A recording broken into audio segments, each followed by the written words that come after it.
What up, Fight World? It's your boy Ego, and I'm back with some more boxing. What's up?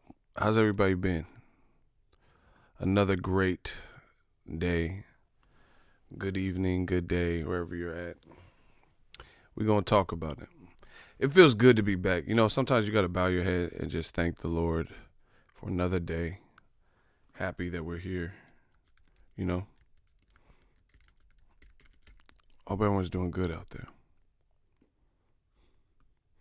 We got to throw on the beat, warm up the mic. You know how I like to do. We're going to talk about Tyson Fury. He fighting Schwarz. Hey, Tommy Schwarz. Okay. Tommy Schwarz. That's who we fighting. Everybody say Tommy Schwarz. Shout out to Germany. Tommy Schwarz. Schwarz. Tommy Schwarz. Gang. Tyson fighting Schwarz. Gang. Hey, Tommy Schwarz. Okay. Let's get it. Tyson fighting Tommy Schwarz. Gang. That's Tommy Schwarz. New media. We back. Tommy Schwarz. Gang. New media. I told you we coming. We having fun with this game. Tommy Schwarz. I'm the YouTube stream king. You know me. My Monday's going pretty good. Everybody put Tommy Schwarz. Tommy Schwarz. Tommy Schwarz. Because that's his opponent. He ain't fight Wilder. He fighting Tommy Schwarz. And we got to talk about it. We're going to see what makes sense, what doesn't. One of my idols is Tommy Schwarz. No, I'm just playing. One of my idols is Bruce Lee. Bruce Lee has a lot of great quotables. You know, you can apply it to your life this day. You know, he's saying stuff in the 60s and 70s and stuff. And you can, Tommy Schwarz. Gang. You can apply it to your life today. One thing I like that Bruce Lee says, you know, I'm not going to quote it verbatim, but he basically says, when he came out with Jeet Kune Do, he took the Western style, he took ancient Chinese teachings and different stuff, and he molded it. He took what was positive and, you know, what was working, and then he stripped away and discarded the inessentials. That's what we doing. New media. If it's working, we're going to do it. We're going to give you more of what you like. We're going to give it to you your way. Like Burger King. How you want it. If it ain't working, like old media, we're going to discard it. Tommy Schwarz. Tyson fighting Tommy Schwarz. Tommy Tyson fighting Tommy Schwarz. Hey, Tyson. We're going to talk about it. We're going to just discard what ain't working. And that's old media. Because you know we working. Death Row East believing. If you believe in God and believe in Death Row East, we coming. Tommy fighting. Someone said Tommy Schwarzenegger. Yeah, he should have fought Arnold. Maria Shriver, somebody. Come on, man. And then, you know, like always, this is what old media does. Instead of just letting it be, ooh, gang, I like this. Instead of letting it be what it's going to be and just, you know, people react, they're making excuses all in the videos, you know, and talking even greasier. You know, like Tyson Fury's like, oh, he's a bum. Wilder's a nobody, and he's a shit. You can't talk like that no more. I mean, you could do whatever you want. He's a grown-ass man. He's 6'2" or 6'10" or whatever. He could do whatever he wants. But what I'm saying is nobody believes in. But what they do believe in is the conglomerate. That's called Death Row East. Illuminati. That's what they believe in. They believe in your boy Ego, Commander-in-Chief. And I will push the button. The baptism is near. And I'm so sincere. Hey. And I'm so sincere. They pretend they don't hear, but you know they hear. And I'm so sincere. The baptism is coming. I told you I will not stop. I'm going to keep working and then work some more. And then I'm going to get tired, and you know what I'm going to do? I'm going to work again, and I'm going to push through it. We will be heard. And this beat is slapping too. Ugh. Who did this beat? We're not stopping. New media. I told you 2019, it was all year, like all year. City, state, zip. Where y'all at? Where y'all from? I said city, state, zip, gang. Let me know where y'all at. Let's do the roll call. We not stopping. We just moving forward. It's all about growth. We will rise up. Gang. I can't wait. My dude Ronald Finkley, he got his wrench back and he not playing with y'all. I said Ronald Finkley not playing with y'all. He got his wrench back, man. Shooter, stand down. Hold on. I said shooter, stand down because like Errol Spence, there will be a man down. We not playing. We like Terrence Crawford. We smoke them like Bud. I said stand down like Errol Spence. There's going to be a man down. We smoking them like Bud. That's Terrence Crawford. It's coming. 510-415 Bay shit, you know that. Bell's Australia. This beat, ugh. West Coast, baby. Melbourne, Australia. I love y'all. You know, prayers out to the people in New Zealand. You know, what happened just recently. Lansing, Michigan. Shout out to Australia. Australia in here deep. Australia fucking with the kid. I can't wait to come. Dallas, Texas. But y'all got to get a fight because I don't know the last big fight, you know, except for Pacquiao versus Jeff Horn that happened in Australia. But we still coming. I told you we gonna form like Voltron. Once again, it's on. Dallas, Texas. Always hold me down, Texas. 214. I don't care about Mike Tyson or OJ or AJ or OJ. Nothing. I'm not black. I'm AJ. Okay. We're not worried about that. We worried about the things that are going on. You know, they always want to distract. They always want to, like, you know, have some fan. Oh, Tommy Hearns versus Mayweather. I don't care about none of that. I don't care about Tommy Hearns versus Mayweather, Tommy Pickles, you know, Rugrats from Reptar. I don't care about none of that. What I do care about what's in front of me, what's in front of us, the current state of boxing. And we got a lot to be happy about. Shout out to Memphis. Shout out to Bristol. Tevin Farmer, Billy Dip. See, you playing now. What up, Fight World? It's your boy Ego in the back with some more boxing. Make sure you smash that like button. We working. Let me roll up the sleeves one time. Now, let's jump into the content. You guys seen the title. If you could, smash the like button. We working. Shout out to everybody in every location. Frisco, yeah, area. We back. Now, shout out to Naptown, the boot 318. Got the bullet coming out the pump, running through your stomach back like a running back. I ain't got the... Oh, my God. Y'all remember that old Wheezy. I'ma send this to the mixtape Wheezy. Y'all know that mixtape Wheezy. He was going off. He said, got the bullet coming out the pump, running through your stomach back like a running back. I ain't got the Emmitt Smith, bitch, I got the door set. AR-33 shooting like a cowboy, trying to see red skin. Bitch, I'm fly, I'm skyborn. Young Ozzy Osbourne, floating like a cloud, boy. Oh, my God. Y'all don't know about that Wayne. Y'all just know this new Wayne. Y'all don't know about the mixtape Wheezy. He was killing. Go look that song up.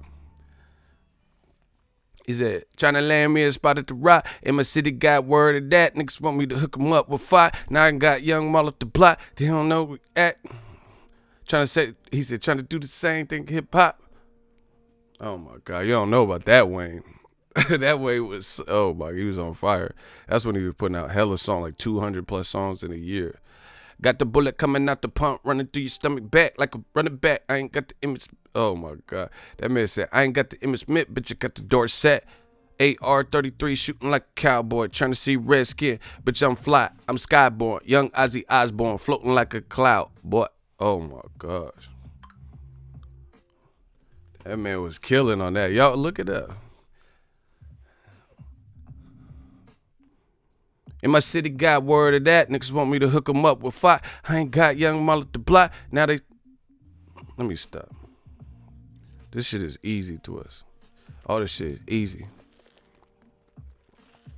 He said like that, that E40. Woke up in the AM. Tossed up out of my grain. Gotta take a shit. Took a dump in the middle of the radio. That's how we doing boxing. We doing We doing boxing like E40. We just making up the shit as we go. We making up words. We making the latest trends. Ooh, been about my cash ever since I was a little young mustache. You underdig? You smell me? I told you I am the Bay Area boss, the California king. Let's get it. They can't talk like me. They ain't got the golden voice like me. They ain't doing the impersonations like me. The impressions. Having fun with the game like me. They ain't traveling like me. Okay. Ugh. Now we gotta talk about Tyson Fury. He got knocked down in the 12th round by Deontay Wilder. Hit him with a right, hit him with a left. Well, let's talk about it. Okay. We gotta talk about Tyson Fury. He was the Gypsy King until he got hit with that right from Deontay Wilder. Hit him, knocked him out of sight. Like, what y'all want? Y'all what? You want me to? I gotta spit it like E40. You know what y'all would? Little Brat and Danielle, them boy from Vallejo, and everybody's automatic. Burr Robber, Tyson Fury fighting Schwarz. What's up, Burr? Oh my gosh, I'm cooking, bro. I told you stop playing with me. They can't do it like me. Everybody was watching Tyson Fury. He was outboxing Wilder. Then all of a sudden, the 12th round, he hit him with the left, hit him with the right. What? Oh my God, bro. What they want from me? What they want from me? Now all of a sudden Tyson Fury he get a draw, and all of a sudden he think he raw. He want to fight Tommy Schwarz. He fight Tommy boy Chris Farley. Like what? Hey, I'm possessed, bro. I told you.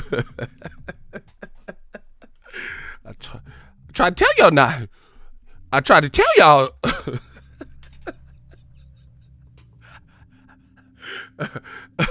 Yeah, see, y'all think I'm playing, but I swear, dog. Like, I'm the realest out, bro. Deontay the bronze bottle. He walked out with it. He had the mask on, walked out. He left like a 7-Eleven with no mask and took all the cash in Tyson Fury. What? Oh my gosh, bro. That man Tyson Fury tasted that Wilder. He tasted, oh wow. He tasted that Wilder power. And he didn't know what to do with himself. Him and Ben Davison, they had to come and they had to regroup. They went over to Top Rank to recoup and try to get some of that. I said, Tyson Fury, Frank Warren, and Ben Davison. What? Man, I'm going to do all my streams like that. I don't give a fuck what y'all talking about. I don't give a fuck who, man. I'm going to do all my streams like that. I said Tyson Fury, Frank Warren, Ben Davison. They almost left the group in that 12th round. They almost left the group. They had to go to Top Rank, ESPN, and they had to recoup. Y'all know I got a Keek to sneak. Y'all know I got a Keek impersonation. I'm from the Bay, bro. Tell me when to go. Anywho, we got the drip, we got the livest sounds, we got the entertainment, we got the impersonation. What y'all want from me? You know there's no personalities in boxing like me. That's why I get the love. When I go, every time I go and I see a bunch of hoes, I'm in Dallas, Texas, where Errol Spence was treating Mikey Garcia reckless. He was in Texas riding. After that, he probably got some money from Al Heyman and got him a necklace. You know, I'm just telling y'all what it is. All of a sudden, Derrick James and Errol Spitz, they at the victory party. Mikey Garcia, he went back to snack. He tried to get a refund from Shorty. Like, but, bro, let me say, let me stop. I'm just having fun with the game. Anyway, let's talk about it. This man, I told you, bro, Bishop voice. This scared. Ain't nobody scared. I just told you how the DJ said, fuck that shit. That's how fans feel. Like straight up Juice, Bishop. You know, Tyson Fury's trying to explain why he's fighting Tom Schwarz' team, trying to justify what this scared. That's Bishop voice. Just loop that clip, bro. I don't want to hear nothing. I don't want to hear nothing else. There's nothing that could be said about this. Hold on, I'm getting hot doing all these impersonations. Hold on.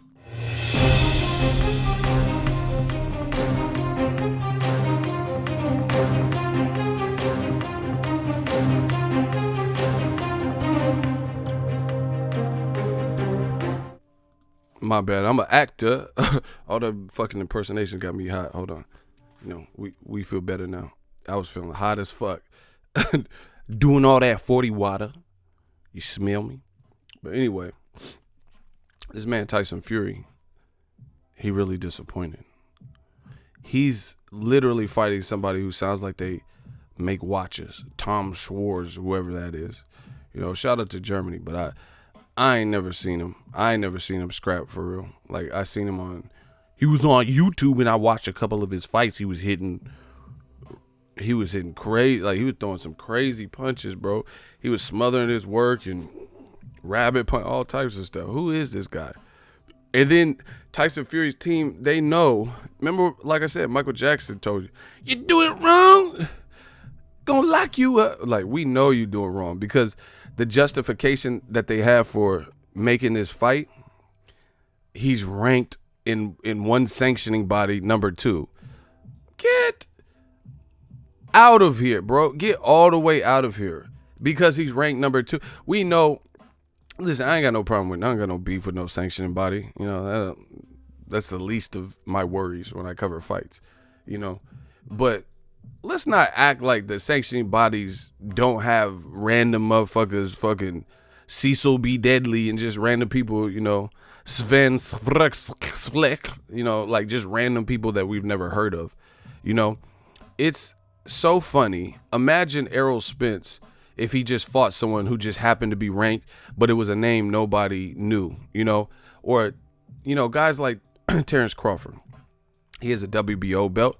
I guarantee you I could pull up the WBO, look at their top 10, because we know who's in the welterweight division, and the WBO seems to be a top rank belt, is like, as always was with HBO, where top rank was at. So I guarantee you there's probably not a ton of PBC fighters that are on the top 10, you know what I'm saying, that we would want to see Terrence Crawford, get ordered to fight.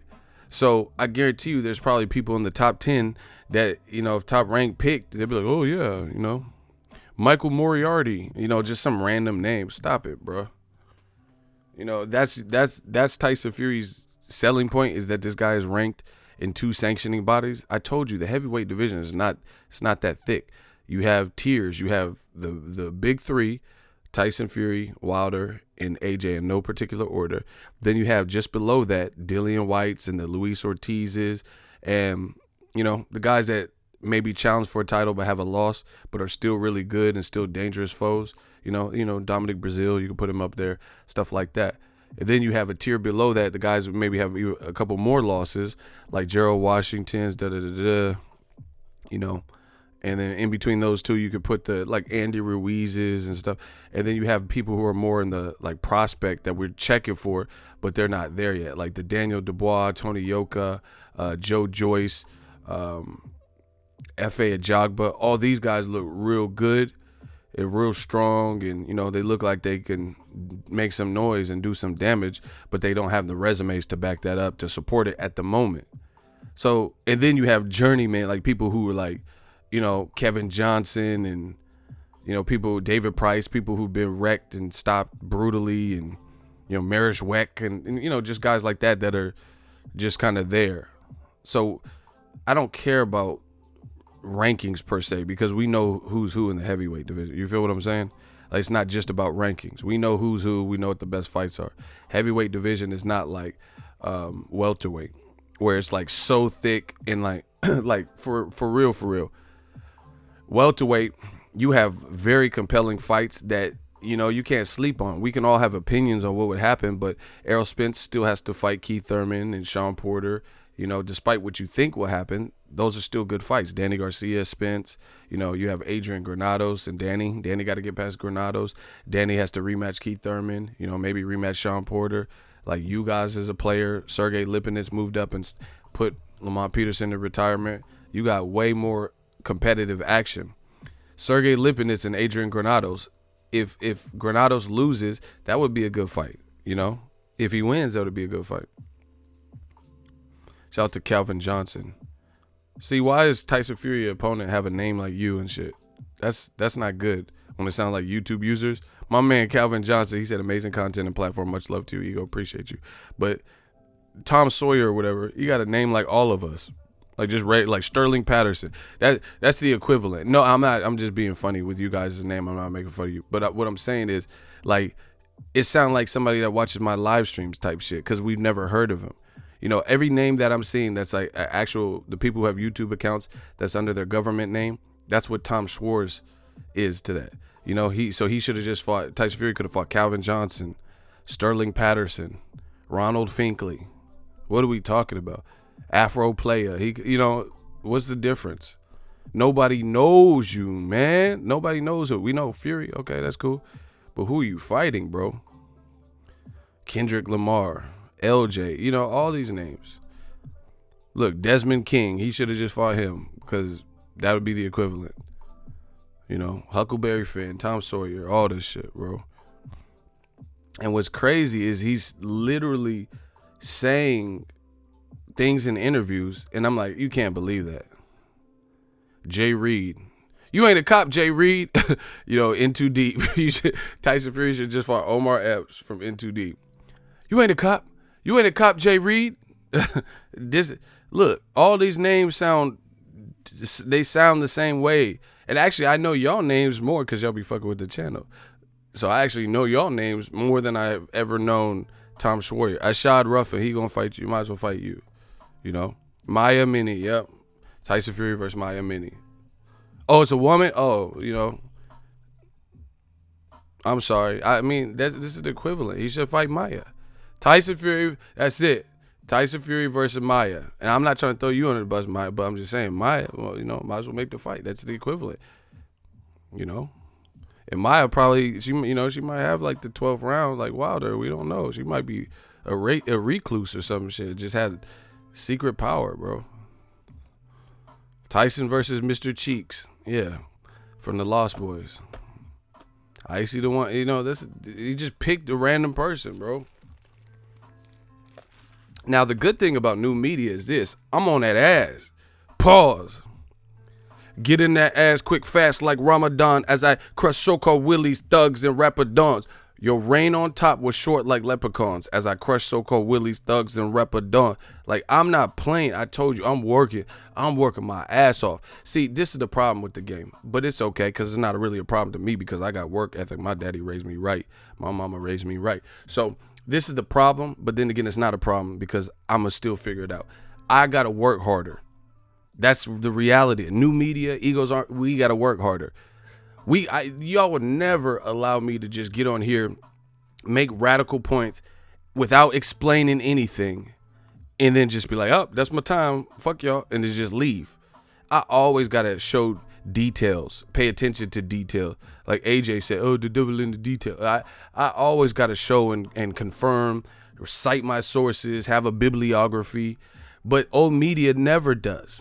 But it's okay because it makes our points more valid, and it shows and it illustrates what we talking about. They never do that. Old media never. They just like, even I did a video about Tyson. Just go look. I can pull it up right now. I just did a video about this very subject, right? Somebody was like, yeah, I like Wilder. I like Tyson Fury. I like AJ. But you're sucking Wilder's dick. That's all he said. So I did a 15-minute video, and you're talking about dicks. 15-minute video of me explaining myself, of what I feel, why I feel that way, quoting Deontay Wilder, telling you where the quote came from, explaining why in this given situation I feel. And he says, I like Wilder, I like AJ, I like Fury, you sucking Wilder's dick. That's the comment. That's what I'm saying. It's over. Everything starts from now. All that old media shit, those tactics, that don't work no more. That shit bounce off of me. We bulletproof. You know what I'm saying? With these arguments. Nobody believes that. Nobody believes it. Like, you know, you just say whatever. Like, oh, you sucking Wilder's dick. All right, whatever, bro. We all talk boxing. You talk about penises. Nobody believes you.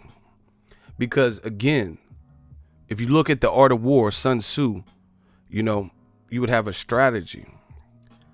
Why, if I'm bullshit, new media is bullshit, then guess what?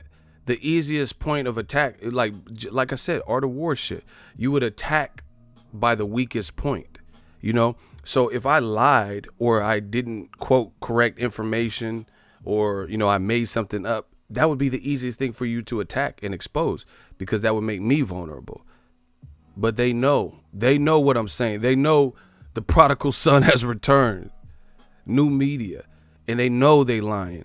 So what they try to do is just say some bullshit to distract you from what's really going on. I like AJ, I like Fury, I like Wilder, but you're sucking Wilder's dick. This is what they always do. Old media, man fans.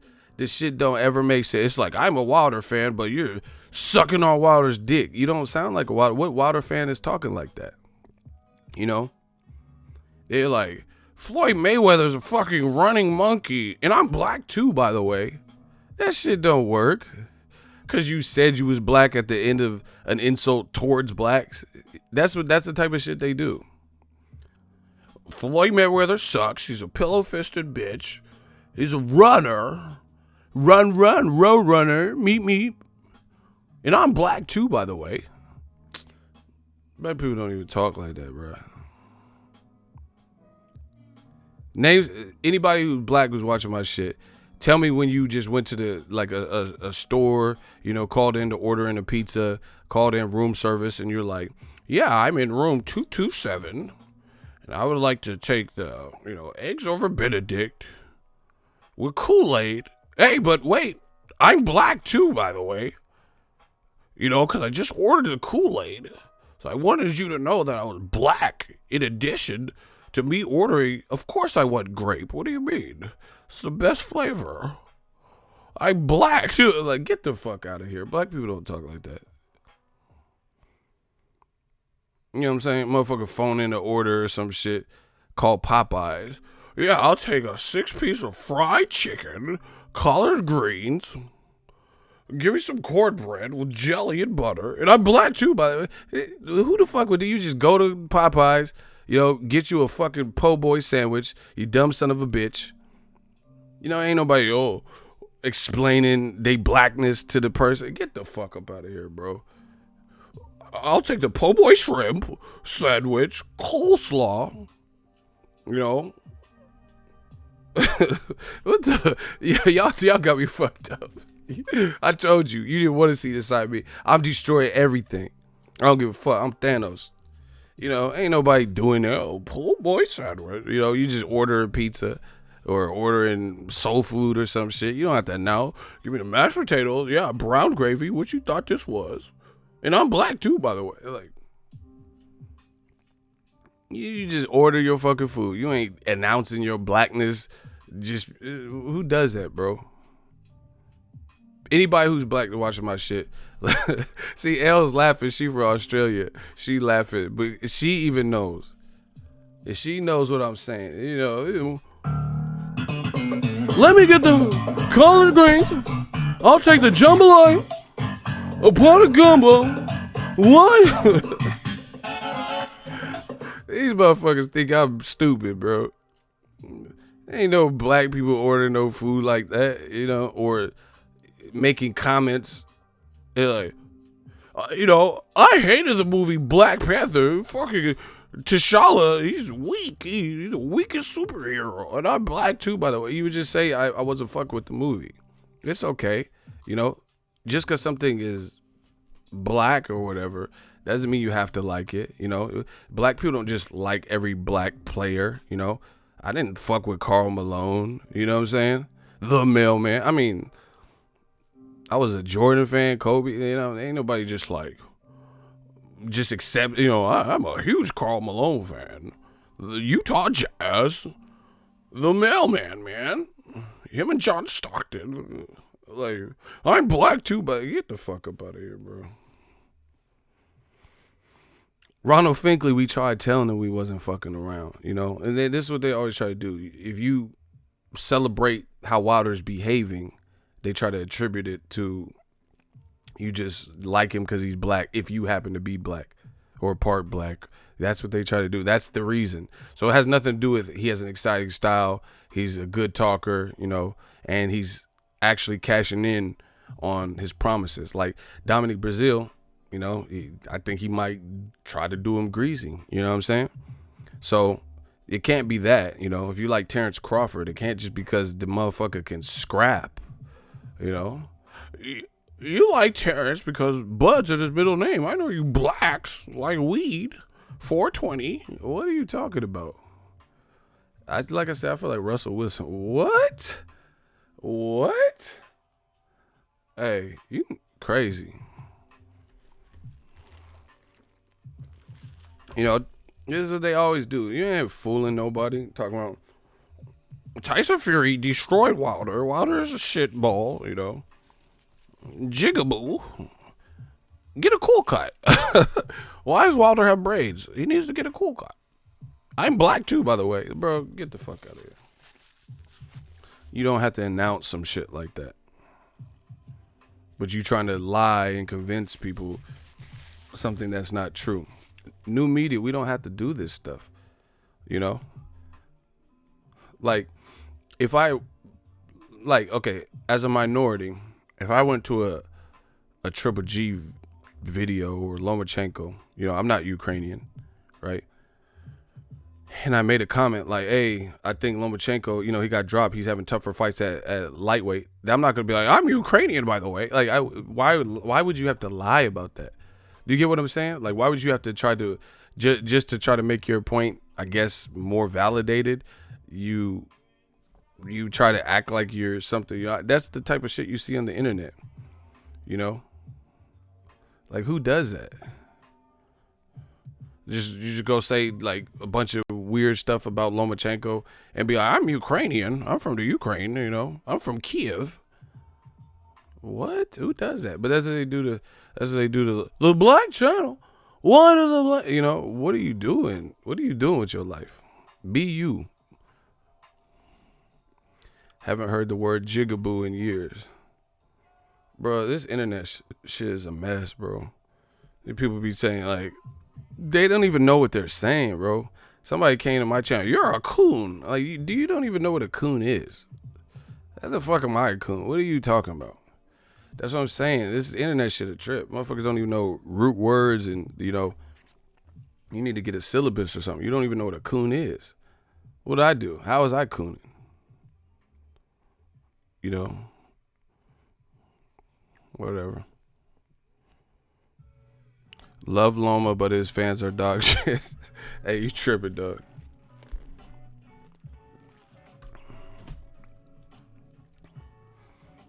But anyway, Tyson Fury, man.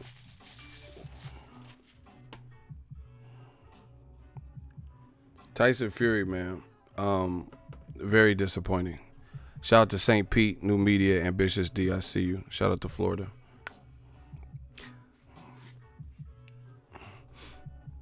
I like Florida, but every time I'm on like Twitter and shit and I see a weird crime, it's always from your state. Like, we all got crime. I'm in Cali, we got crime, you know, Texas got crime. But when I'm talking about the weird crimes, it's like Florida, y'all got some shit. I know y'all got some good parts too, but Florida, y'all got some crimes that like sound like some movie shit, bro. You know?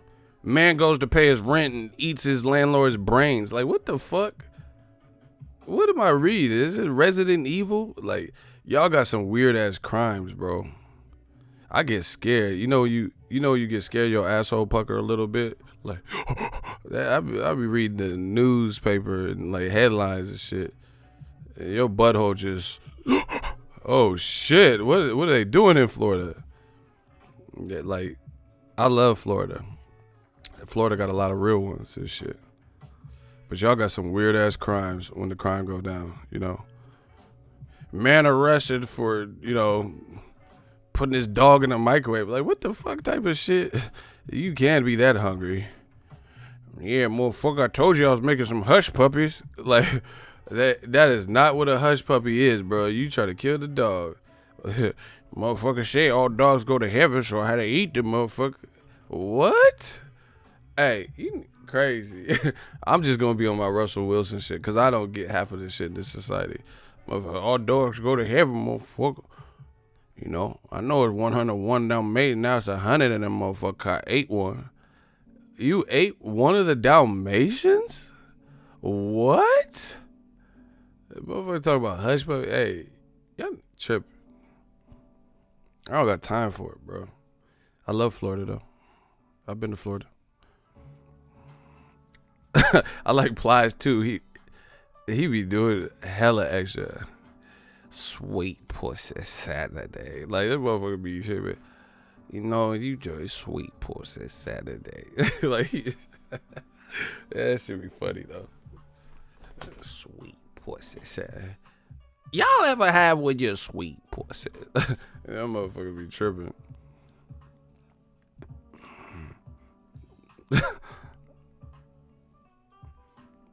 Y'all stop blaming Fury for ducking Wilder. Who would want to go through what he went through? Bro, I don't care, bro. You signed up for it. See, listen, and here's the thing. Like, what? See, and notice new media, the shit I say, Wilder's saying the same thing. I told you, we connected like Voltron. This shit just makes sense. I said Russell Wilson. Oh, I made a mistake. Y'all know who I'm talking about. Anyway, Wilder's saying the same thing. If you won, listen to me, people. Huh? Okay. Listen, man. I kill for fun. Listen. If you won easy, you'll make more money fighting Tom Schwarz. You make less money. You have a chance at a belt that you should have been granted if you think you won the fight. It's a better fight and will be received by the public, something that they would actually pay for. Does anybody believe that Tommy Boy, hardcore rapper, but he's glossy, versus Tyson Fury, you have to put that on ESPN Plus. You couldn't charge no pay-per-view for that. That shit would go double wood if you put Tyson Fury versus Tommy under any price point. You have to put that on ESPN Plus. That's what that is. You could actually charge Wilder Fury, put that on ESPN pay-per-view or ESPN Showtime pay-per-view or Showtime pay-per-view, because they already did it and it did solid. You know, you couldn't put no Tyson Fury, Tom Schwarz. That's why they making all these rationales and, oh, this is a good pick.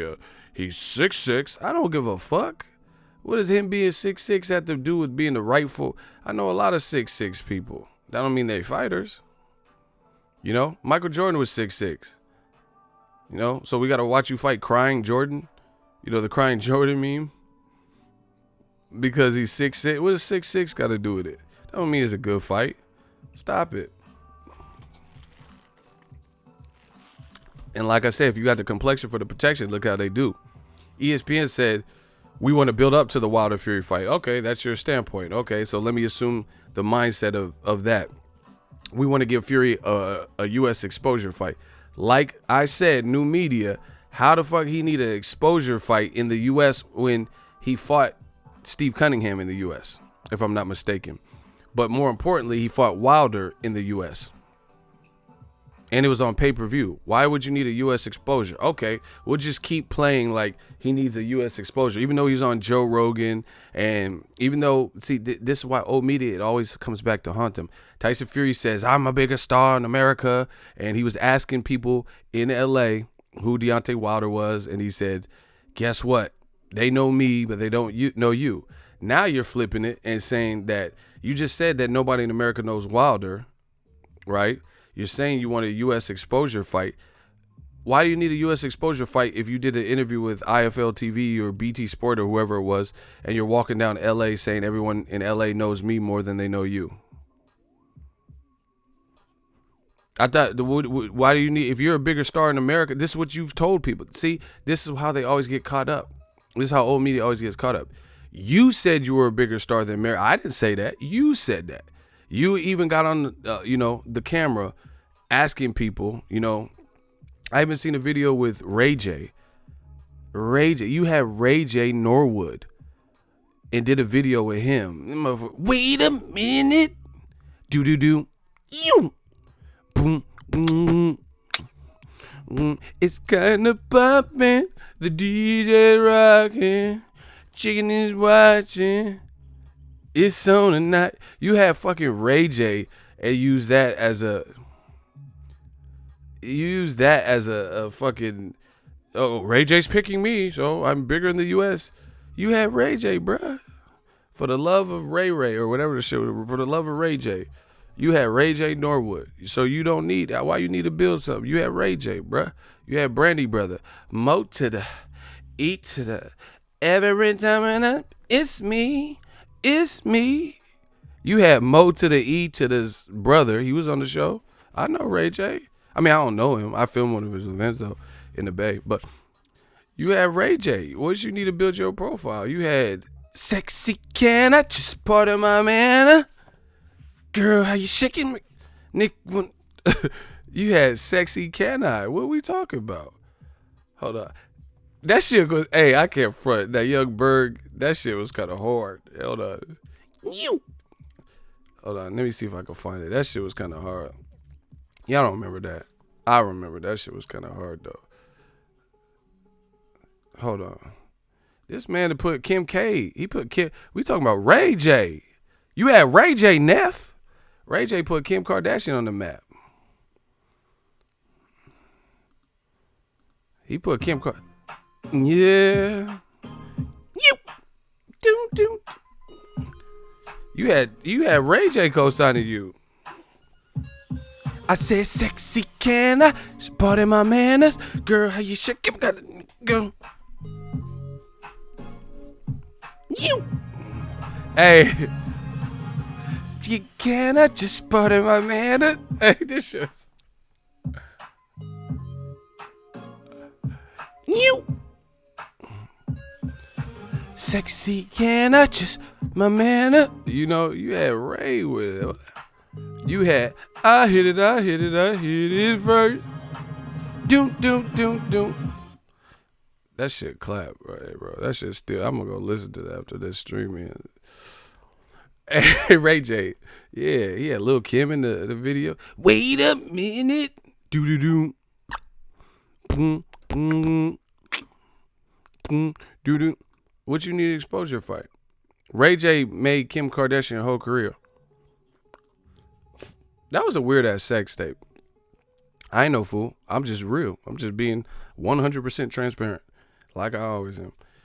That was a weird sex tape. Him and Kardashian. That was weird. Like I like the motherfucker. Like they act like the tape leaked, but then Ray J had a robe on, and he was looking at the camera. And he was talking to us, like the fans, like, you know what I'm saying? So I'm like, how did this leak, but you narrating this shit? Like, bro, you like Brian Custer or something. Like, you like introducing the sex tape. Watch it. This shit was weird. The version I seen, he was like talking to he's like, yeah. You know, he's licking his lips. He's like, it's Ray J. I'm with my girl Kim. And, you know, like, he was tripping. He was like really tough. He was like, we about to drink some Henny. And we got some for y'all to jack off to. Like, what? This shit didn't leak. You guys staged this, bro. And it's been popping for Kim Kardashian ever since. So anyway, Tyson Fury, I seen the video of Ray J. Why you need a U.S. exposure fight? You got Ray. I'm not talking about Ray Charles. I'm talking about the other Ray. Ray J. You have fucking Ray J, bruh. He was in Brandy's first video. I wanna be down with what you going. He was, raking leaves or something. I remember that was a dope video. And Ray J was like, he was raking or something. They had him. He was in the back. I seen that. I seen it. Go watch the video. I wanna be down with what you're going through. I wanna be down. Like, motherfucker was like, I would like to get to know if I could be the kind of girl that... My sister used to be on that shit, bro. My sister, she was on that Brandy shit. Oh my gosh. They had young ass Ray J in that. So Ray J been in the game for a minute. Them motherfuckers selling scooters on Love and Hip Hop. Them motherfucker got glasses that, with DeLorean car doors and shit. I see all this shit, bro. That motherfucker had glasses. Like, yeah, you gotta look through the glasses. Like, what type of glasses? I need that for my live streams. For the people like, wow, I get to take off your fucking glasses. I need them Ray J joints. The motherfucker was like, Sexy, get out. Y'all know what I'm talking about from the Breakfast Club. He had them fucking flip glasses. He was looking like the person at church. You know, the person at church that put their glasses.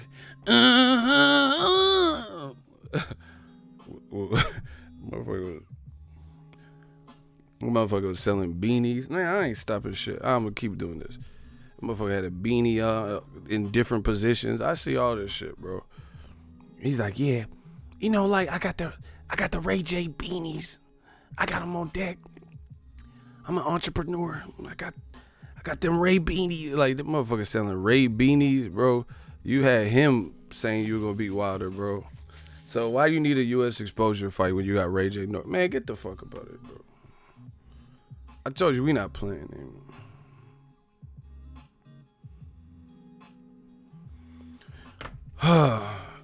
Yeah, he sold his company. It wasn't a few mil. He got bread selling that Raycon or whatever, Raycon.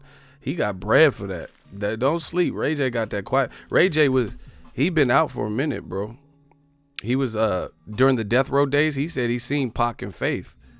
He said, I walk in light and Faith, she was light. You know, she was on Pac lapping. You know, Ray been around. That beanie shit was funny. That motherfucker had his beanie all tight, crazy. So anyway, bottom line is they said Tyson Fury needed an exposure fight in the U.S. You just fought a U.S. exposure. You have my man Ray Norwood, Ray J, you know, co-signing and like talking about your fight. Why do you need a U.S. exposure fight? But whatever. You walked around the streets of L.A. say everybody knows you, no one knows Wilder. Why you need a exposure builder fight? You say you won 10 rounds to 2, right? Versus Wilder. Why you need a tune-up? It doesn't. That's what I'm saying. Any way you slice it, Death Row East. If you believe in God, believe in Death Row East. Any way you slice it, none of this makes sense. None of it. That's why new media. We're too certain. You remember when when Denzel was in Training Day, and Jake was in the other room, and Denzel had the shotty, and he was in a wife beater and had the shotty, and he was like, "Yeah, you know I'm surgical with this bitch, Jake. Like." That's us. We Alonzo, but we not getting killed at the end of the movie, you know, by the Russians. We Denzel with the shotty in Training Day, bro. Yeah. You know I'm surgical with this bitch, Jake.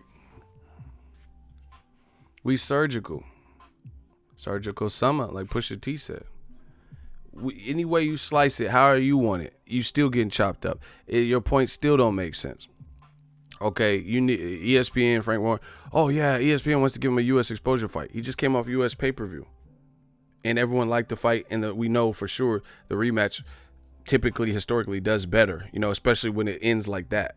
How the 12th round shit, because that would be a 13th round. That'd be a continuation. Why you need a U.S. exposure fight?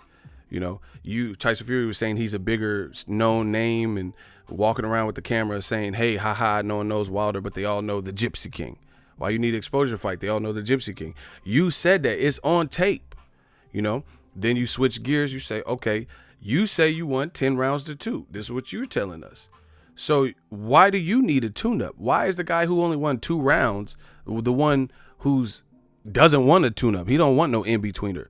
Why is Top Rank Bob Arum saying that they want the Tyson Fury Wilder fight in 2020 and they want to give Tyson Fury 2 tune-ups? That's what I'm saying. Tyson Fury, he could say all these little cute jokes and stuff like that, but nobody believes it anymore.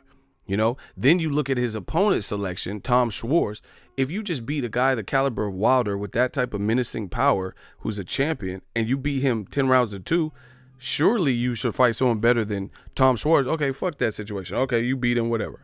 But surely if you're capable of beating a champion who's the strongest puncher in boxing, why regress to the level of Tom Schwarz for your U.S. builder fight if you're capable of beating a champion? Nobody believes you. I don't care about Terrence Crawford or Errol Spence. Listen, this is not the channel. If you guys want to distract, I'm in that ass right now, like wedgies. So if you want to distract, this is not the channel for you because I don't get distraction. We do things what we want to do. We talk about what we want to talk about. I don't care about Terrence Crawford versus Errol Spence. I'm going to tell you guys again. Jerome in the house. Jerome Wallace. I said Jerome in the house. I'm going to make this clear. Once again, I'm not trying to be a dick, not trying to be an asshole. The video you clicked on had nothing to do with Terrence Crawford or Errol Spence. It was specific. There's a picture of Tyson Fury. It says about Tyson Fury. It says about Wilder. That's what I got to talk about first. That's one. Two, I don't spend my time, whether you guys realize it or not, my time is money. I got a lot of stuff that I'm trying to do, bring to the channel, facilitate. Box Fan Expo coming up. I'm Walt Disney Ego. I got a lot of stuff. I don't choose to spend too much time talking about that in which I don't believe will happen. Right? Shout out to Kennedy Linder helping out. You know, so I don't care about Errol Spence, Terrence Crawford, because I don't see this shit happening. They're talking about Sean Porter versus Errol Spence, and you know, Pacquiao don't want no smoke with Spence. I don't care about the Crawford fight. Crawford is dope. He got to fight Amir Khan. That's what it is. That's who is in front of him. We don't know the outcome of that. Khan can box. Eesh. So I don't care about Crawford. You guys always try to side rail and distract the conversation. Now, back to what I was saying, Tyson Fury. No questions like that. Like, for me, go to them other channels that they need random topics. I got a crowd. I know my crowd, and they want to talk about what we want to talk. Pensacola, we talk tonight. You get what I'm saying? So I don't care about shit that it doesn't really matter, because it's a waste of my time. I'm not doing no fight predictions for Crawford versus Spence. They both win. The fans win. I don't know because motherfuckers want me to do fight predictions for Crawford Spence. I don't even know what happens, when it happens. Why am I do a fight prediction 3 years before it happens? It's a waste of my time. Anyway, Tyson Fury.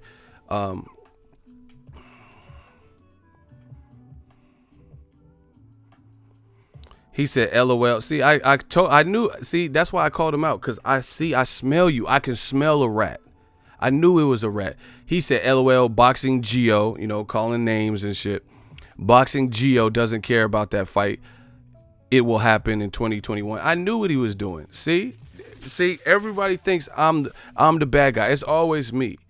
But I smell the rats. I smell you. I know you trying to save face, because Tyson Fury, we talking about that. So you trying to distract to the excuse me. You trying to distract. This is what they always hold on. Y'all got me riled up now. Hold on. Let me take a drink before I fuck around and choke to death. Y'all trying to choke me out. Hold on. This the real deal. Easy work. I know the games. I've been in here too long. Larray official. Appreciate you for the 2 super chats. This is what they try. Easy work. I told you, I know this game. I smell a rat. Remember Jack Nicholson in The Departed? He was like, you know, I smell a rat. Annoying. Seething. Annoying rat. He was doing all the rat shit. I smell these. I could tell. I could tell when it's an informant. That's what he was trying to do. You see it? This is what they try to do. We talking about Tyson Fury and his decision making, which is recent current news, which the topic of this video is titled, it's in the metadata, and he talking about 2 black fighters fighting. You know, you guys don't see it. You're like, oh, it's not about race. Just listen to it. You're talking about random 2 black fighters, Errol Spence versus Terrence Crawford. Errol Spence is doing victory parties with his city and with his state. You know, Terrence Crawford has his own fight coming up with Amir Khan next month. They're doing a conference call coming up. You know, and you want me to talk about that. And even though there's inter-network things that could plague and get in the way of those fights happening, we're not switching. We're not switching, because this is, I promise you, I'm too seasoned with this game. This is what they always try to do. Let's talk about some more black on black crime. You know, let's talk about Spencer Crawford. What about Floyd and Canelo? I don't care about none of that. Floyd ain't fighting on no goddamn app. This motherfucker just got 9 million to fight some rush hour shit on Rise On. What the fuck you gonna fight Canelo at Canelo's weight when he dusted him off already? Stop it. I told you, like Pac say on my Ego Valley, they're only here to cause distractions. So back to it. Tyson Fury. They always want to distract. Monique, she know, or he or whoever. They always want to distract. We talking about Tyson Fury in the heavyweight division.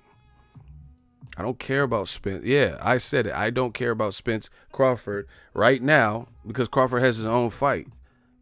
Show me some signs that that's going to happen, and then I'll start talking about it more. I'll promote it. It's a good fight. Shout out to E Building Productions, $2 super chat. This the real deal. This the real deal. This the real Easy deal. work. $2 super chat. It says, happy birthday, Ego. Much appreciated. I really appreciate you guys that sent the wishes, the birthday. It's not a belated birthday. It's today. So you're not. It's not belated. My birthday is actually today. But thank you. I appreciate that. Anyway, Tyson Fury, let's get back on track because they're going to do this all day, and try to get us to detour. We're not doing it. So that's my statement. I'm not talking about anything else. I'm talking about the heavyweight division. Firstly, Tyson Fury dipping out on the Wilder negotiations. And then if see, this is what you do. If I have extra time after, we'll have, we could talk about whatever. But that's the focus of this video. If you don't like it, leave. Cool. Smash the like button if you guys could. Let me take a trip. I got to take a sip, man. Everybody wish my man Huddy a happy birthday. He said his birthday was yesterday. We the Aries gang, digital mob. Aries, oh my gosh. Listen, I'm going to cut this stream off if you don't give my man Huddy some of that birthday love. He just had a birthday. So say happy birthday, Huddy, or, some balloons, something, a present. We need some emojis up in that thing, in that G thing. Same birthday as my son. He just turned 6. Give Nate some love. Y'all might as well just put some birthday emojis. Shout out to the Aries gang and the Pisces, March Madness. Just put some birthday, like some cakes, some presents. Show the people love. Like I said, we a real life community. Eagles Army, we got us. We all we got. Remember when Nelly used to say, dirty ENT, we all we got. We all we got. We going to keep this thing moving. We going to show each other respect. We can agree. We can disagree. All you have to do is you disagree. That's fine. Use facts and state your case. State your point. We working. Happy birthday, Ego, grinding on your birthday. Much appreciated, my guy. Respect. Yeah, man, this is nothing. I don't really do too much on my birthday. I'm just be low key. Shout out to Sterling Patterson, $5 super chat. Appreciate you guys. But anyway, back on track. Tyson Fury is just, no matter how you slice it, it doesn't look good. Oh, I beat him easy. You be like, when in the history, like, This the real deal. This the real deal. This the real deal. Easy work. When in the history of boxing have you seen a guy who claims that victory 10 rounds to 2, which is pretty much a landslide in a 12-round fight, and then they took a level of competition like Tom Schwarz, all the while they were saying that they got robbed, and all the while they jumped out of the negotiations for the rematch. That's uncanny. And if this was Wilder, he would have hell to pay for something for doing that, because people accuse Wilder of ducking for, like, they be reaching and finding like little stupid reasons that doesn't really, because he didn't take 100, because he didn't tie himself down to DAZN for 100 million. They'll try to switch and say he's ducking off of that. But then when you see something like a guy, damn near get knocked out in the 12th round, be in negotiations, switch networks, and not return calls for 5 days to the Team Wilder in the middle of negotiations, then announce that you're going over to ESPN, who has... This the real deal. Easy work. I'm going to have to mute that because we got to... It's kind of distracting right now. Switch networks, pull out of the negotiations, tell the WBC that you're not fighting him next. Your team, your new team is saying that they want you to fight in a fight 2 tune-ups and fight Wilder in 2020. This is what Joshua said, and all the people who said that Wilder is ducking because he doesn't want to sign to an opposing network, I can't wait to see what they have to say about Tyson Fury fighting Tom Schwarz. But you know what? That's the reality. They're not going to say anything. They're going to fucking play dumb because they dislike Wilder particularly. They dislike black fighters or whatever their deal is. So as a result, they're going to sweep one under the rug, and then the other issue, they're going to, try to make it into a bigger issue than what it really is.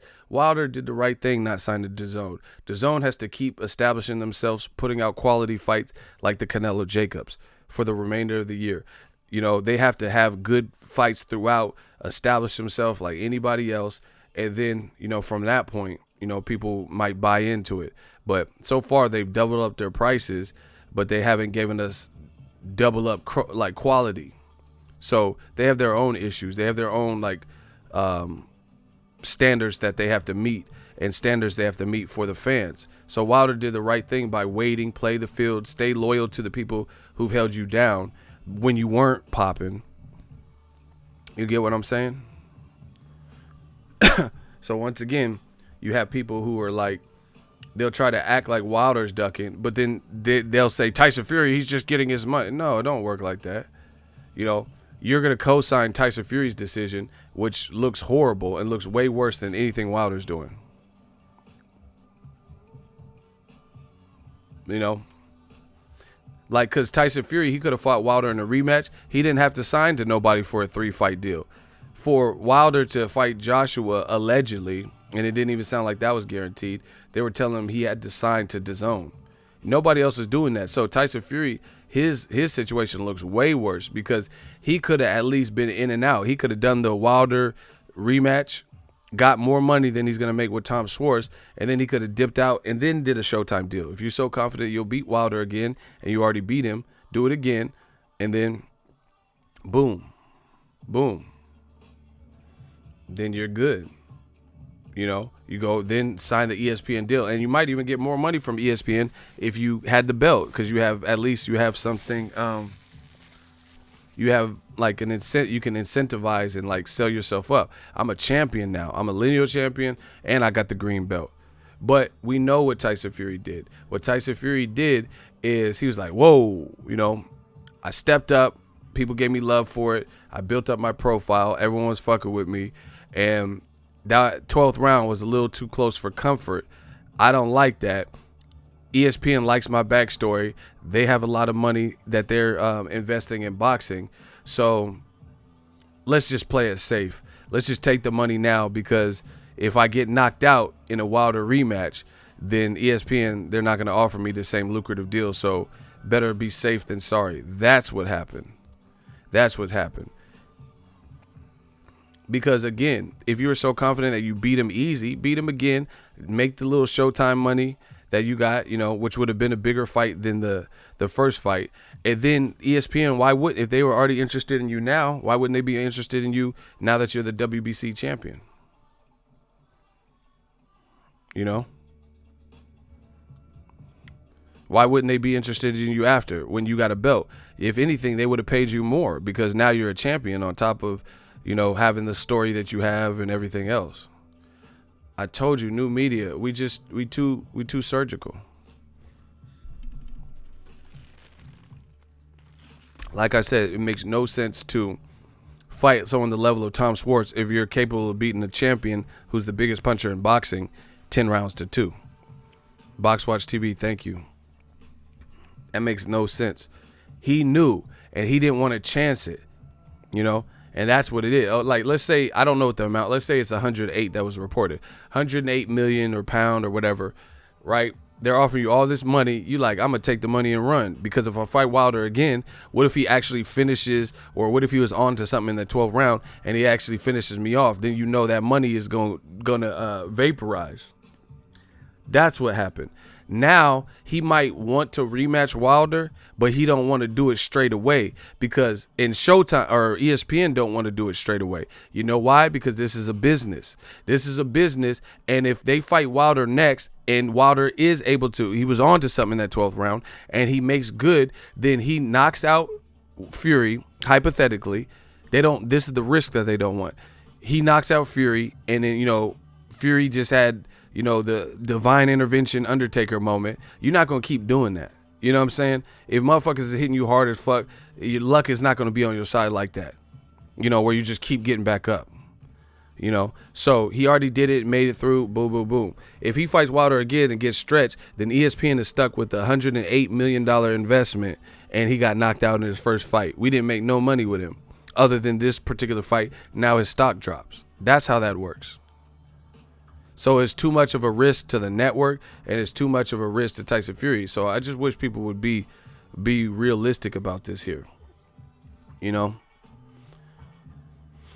Because if you were that confident and there was no danger, like you could say Wilder has chicken legs, he's a shithouse, he's a dosser, he has no technique, he's mad sloppy. That's cool. But all of that still got through to you in those 2 rounds, especially in the 12th round, 9 and 12 or whatever it was. Sloppy or not, chicken legs or not, you know, basketball player or not, football, whatever you want to say, somehow, some way, he still got through to you. So if he's able to do that again, you might not get back up. And that's what Wilder said. I promise you, you're not getting back up. I don't know what happened the first time. God, he must have wanted a rematch. But I promise you, Jack Reese or whoever ain't going to be able to help you. I will baptize. That's why. Now, all of a sudden, you want to play it safe. And that's not what people know you for. That's why Tyson Fury is receiving so much heat right now. He's getting a lot of heat for his decision. It's very apparent for anybody who's being realistic to see everything that I'm saying. Again, if you win 10 rounds to 2, even if you're like, fuck Wilder, you know, I don't want to get robbed again, fine. But if you just, in your mind, beat a champion, someone the caliber of Wilder, someone with the power of Wilder, then why would you fight Tom Schwarz? Why not fight at least a Oscar Rivas, Dillian White, a good fight, you know, a dangerous opponent like a Shannon Briggs. Let's go, champ. I'm the champ, and he's the chump. Like, why don't you fight something like that people would at least get behind, who have a level of danger? You know, Tyson Fury is probably a better boxer and moves well than a lot of guys. So, stylistically, a matchup that people would want to see would be him again with the puncher. So even if you don't fight Wilder, why not fight another puncher? Somebody who's on your side, you know, fight a former champion, Joseph Parker. You know, he had Dillian White hurt in that 12th round. You know, he went the distance with AJ. Why not fight at least like someone like that? Why not fight Luis King Kong Ortiz? Cool, you got past Wilder, you think you beat him, even though it wasn't determined that you beat him. You know, why leave it on a cliffhanger? Why? Why leave it on a cliffhanger? Who's content with that? Who's like, let's say you're watching the show like 50 Cent. Something special, man. Hey, dude. What? You watching Stars, you watching the show Power, and then it's a good-ass episode. I don't watch the show, you know, because I don't even watch that much TV. But hypothetically, let's say you're watching Power, and this happens to Ghost and this character and blah, blah, blah, and then it's like ends on a cliffhanger, and then it's like, boom, to be continued. Right? And it says to be continued. All the fans gasp because they were left in suspense, right? And they want to see the conclusion of what's going to happen next. And then 50 Cent is like, hey, man, that show got so much ratings. That shit was good. You know that was a good show. It was so good that we not going to continue it, motherfucker. That wouldn't even make sense.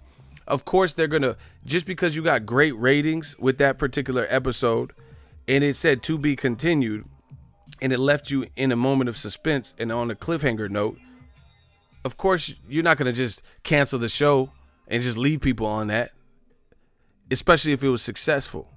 You know, why would you have episode 1 but not have episode 2, the continuation, and, you know, have a season finale or have the continuation of what just happened? You wouldn't do that. There's no show in America that does that. You know, it's proven to be lucrative. You know, everybody liked it, and it says to be continued, and then they just canceled the shit right then and there. Right there. You're like, y'all don't need to see the rest of this because the first one was so good. That's what Tyson Fury's doing. He's leaving people in suspense. He's leaving with no closure, and he's leaving people on the cliffhanger.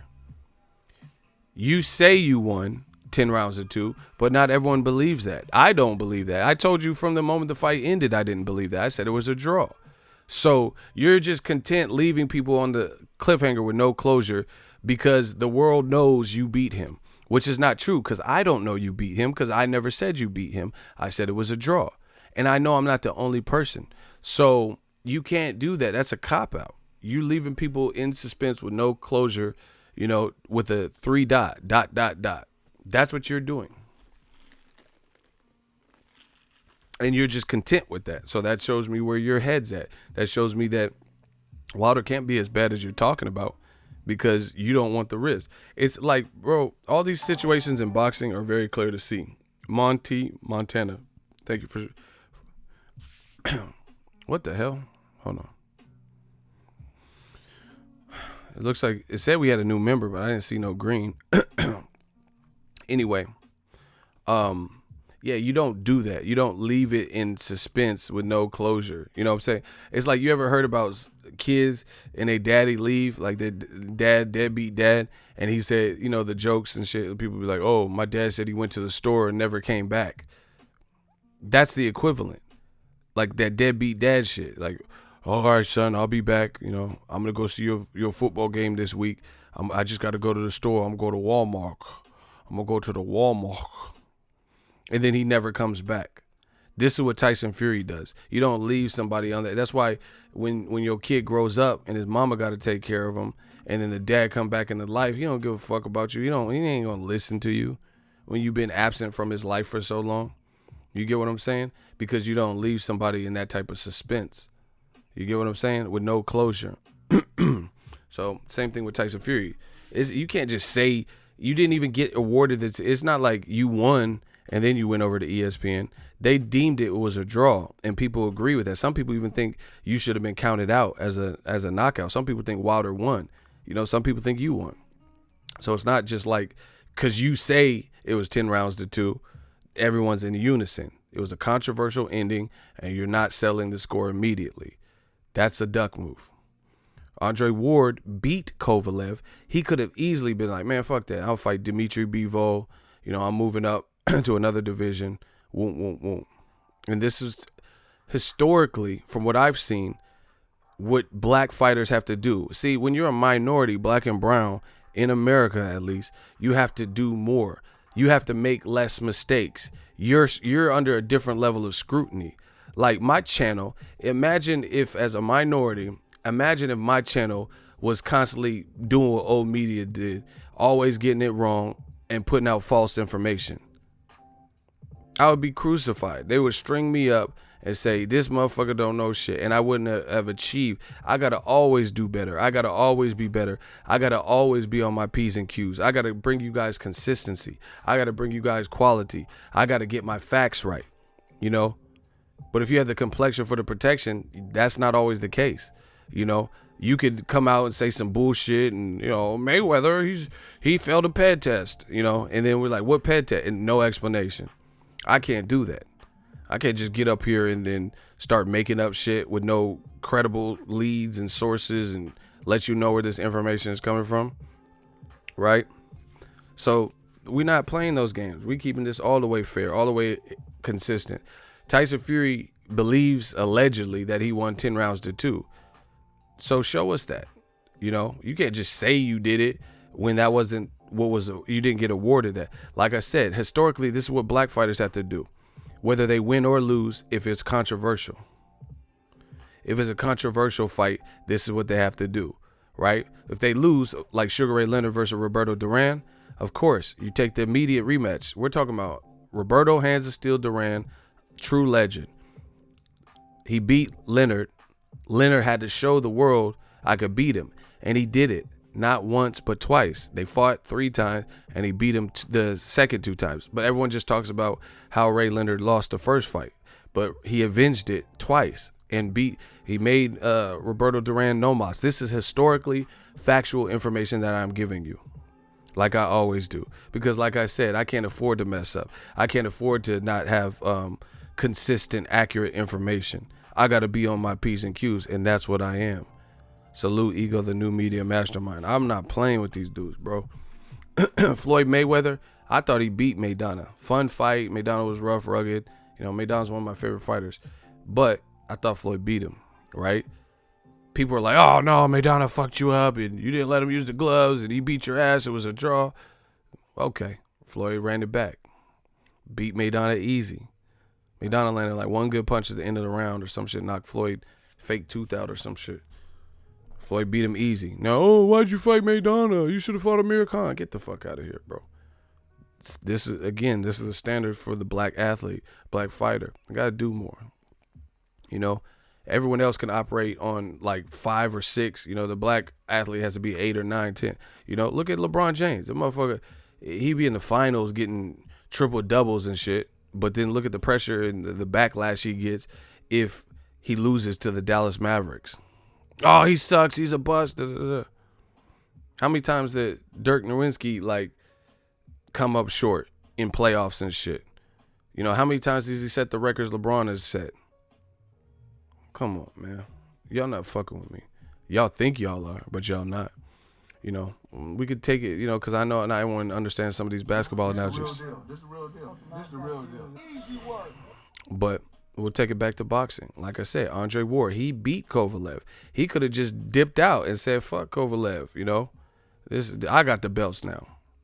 But he heard the you know, the resistance. Some people were saying he lost, and that didn't sit well for him. So as a true competitor, he's like, man, fuck that. All right, I got you. I couldn't even run in that camp. I'm going to show you the best, Dre. And he did that, and he came back and stopped Kovalev. BFTB Boxing, $2 super chat. Cook on, King. Cook on it, King. Appreciate you. You know, so that's the reality of it. You know, just look at it. Triple G has look at non-black fighters, and I know it makes them mad, but I'm not saying anything racist. I'm telling you what I see. Look at non-black fighters in boxing recently who have been enthralled and involved in controversial fights, and look at the ones sometimes when they win narrowly in a controversial fashion, or even if they lose and no immediate rematch is established. Golovkin versus Jacobs. They could have ran it right back. But Golovkin was just happy to get through the fight and move on to try to approach Canelo. Lomachenko. To this day,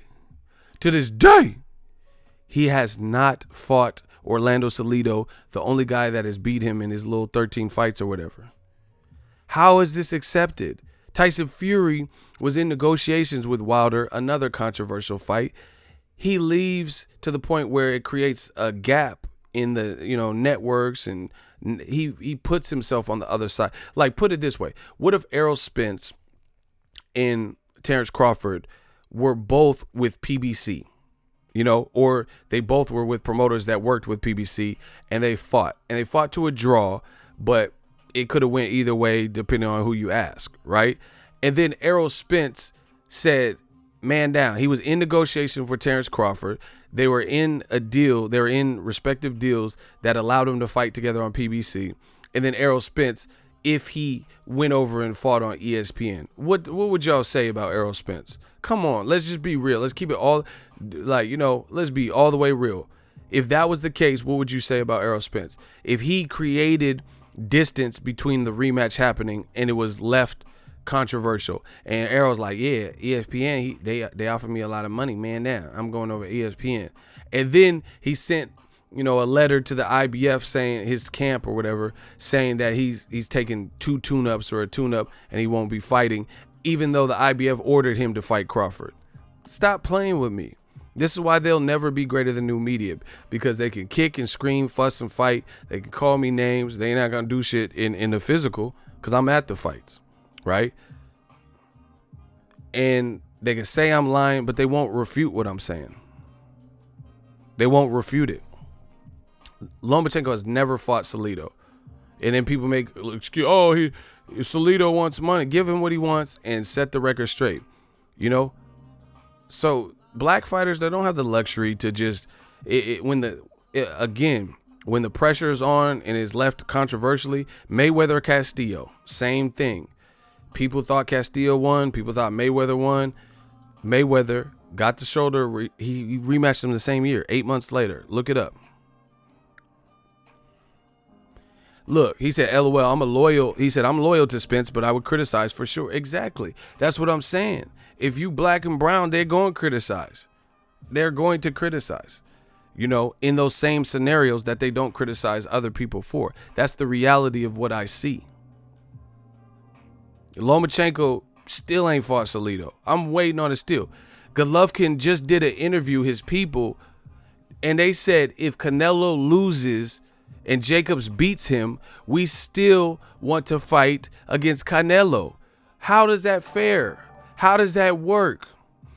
So you fought both of them. They both arguably beat you. If Golovkin, his team is telling you openly, candidly, hey, Jacobs and Canelo fighting, that's a good fight. They're both runner-ups and we beat them both. That's what they're saying, And if Canelo loses, we still don't want to fight Jacobs. We would rather fight against Canelo. How is that fair? So let me get this straight. Triple G, Mexican style. This is what they said. He's Mexican style. He comes to bring the pain. He comes to bring the pain. He does it for the fans. He fights for the fans. That's why we all love Triple G, because he fights for the fans. He criticized Conor McGregor Mayweather for being a business fight. He criticized Canelo for fighting Amir Khan. Then the same year he fought a welterweight that Khan should have fought in Kell Brook, right? He has a tough fight with Jacobs. I wouldn't mind if they ran it back immediately. Set that record straight. Doesn't give him the rematch. To this day hasn't rematched. Now he's saying even if Jacobs beats Canelo, that they would rather target Canelo off of a loss than Jacobs. Once again, this is what Deontay talks about when he says the hope insurance. You can't make sense of that. It's a double standard. New media is killing you. That would not be accepted. If let's say sub out the name Triple G, sub out the name Jacobs, and let's say everything that happened in Triple G Jacobs happened in favor of Wilder versus Tyson Fury. Wilder barely beat, and some people thought Fury beat him. And then he doesn't ever rematch Tyson Fury. And then Tyson Fury ends up fighting Joshua. And then Wilder says, hey, if Joshua loses, I'd rather fight him than Tyson Fury. What the fuck would y'all say? I'm killing y'all with analogies, and it makes sense. If Wilder fought Fury, and then he fought AJ, and had good controversial fights with both of them, and then later on Tyson Fury and AJ fought, and instead of, and then Wilder says, I don't care who wins, I still want to fight the loser of the fight, AJ. Why you want to fight AJ over Tyson Fury, who just won all them belts? Danny Jacobs, who beats Canelo, he won all them belts. He already has the IBF. Why would you do that? It's the same thing. Same thing. They know they wouldn't accept this. They know it. And Tyson Fury is fighting Tom Schwarz. That's the reality of the decision he made. And he pulled out of negotiations. These are decisions he made. I didn't tell him to make it his team. And then now they're trying to justify it because Tom Schwarz is rated in 2 sanctioning bodies.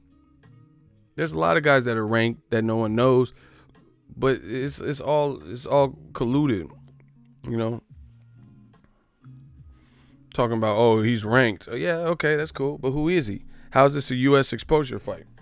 Why not fight the guy that just knocked out an American, Bryant Jennings? He's a top American prospect. Oscar Rivas beat Kubrat Pulev in the AMs.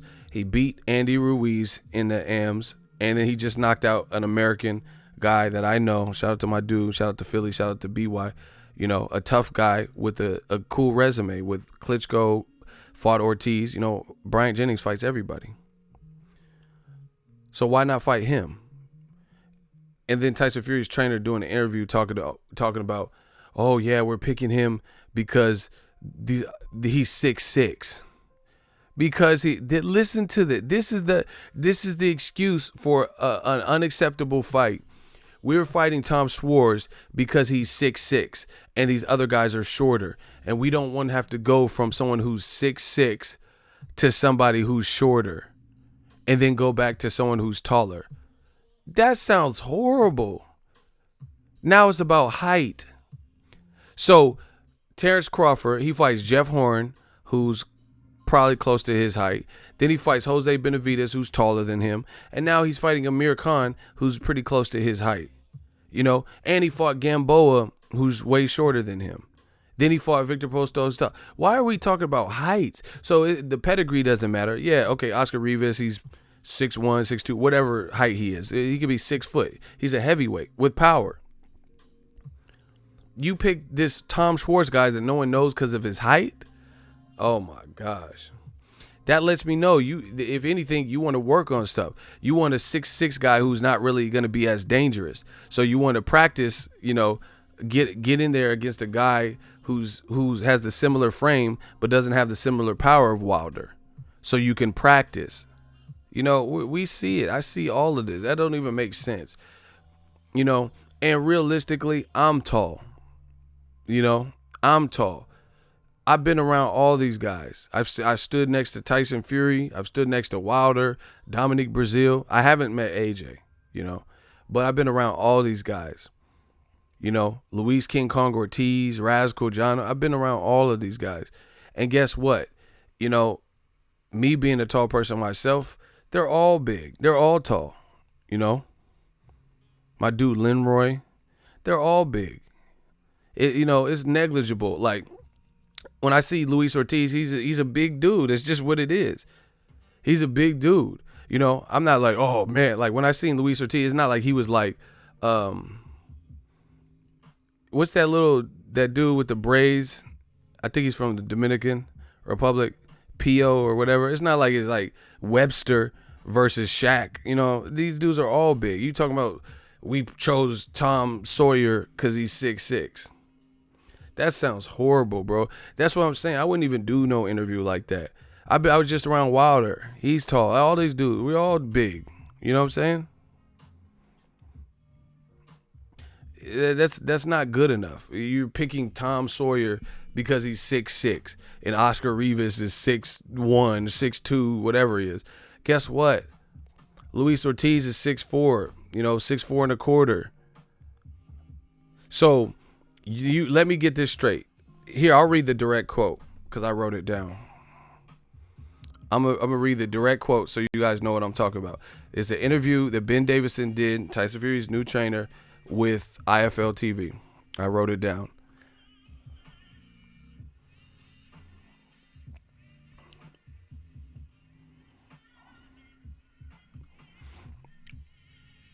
So he's in an effort to explain why Tom Schwarz was the right guy.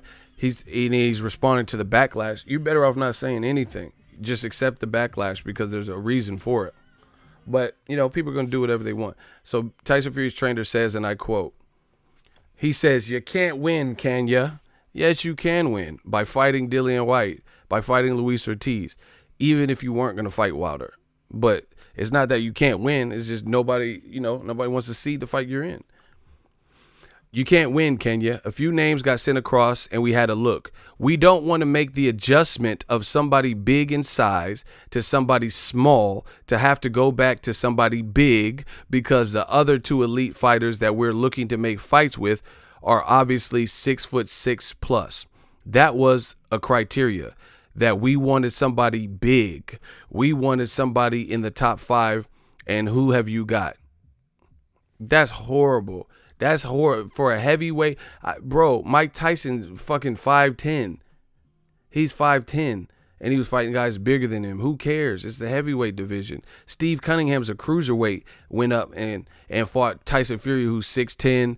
Then he fought guys like Amir Mansour, who's short. Like, what? Who does this? Who does this? That's a perfect example. I told you.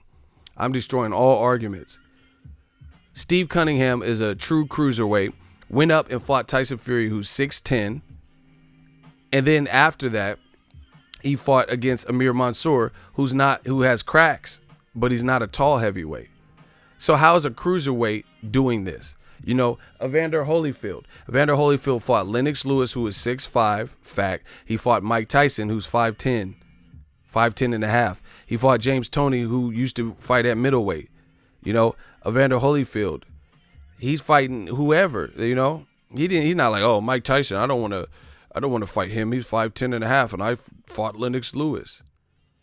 Lennox Lewis fought, this is off the top of my head. I don't know how tall Oliver McCall is off the top of my head, to be fair. But he fought Mike Tyson, 5'10 and a half. He fought Klitschko, who's taller than him, 6'6", right? He fought Tommy Morrison, rest in peace, about 6'4". You know, Lennox Lewis fought David Tua, who was a short heavyweight.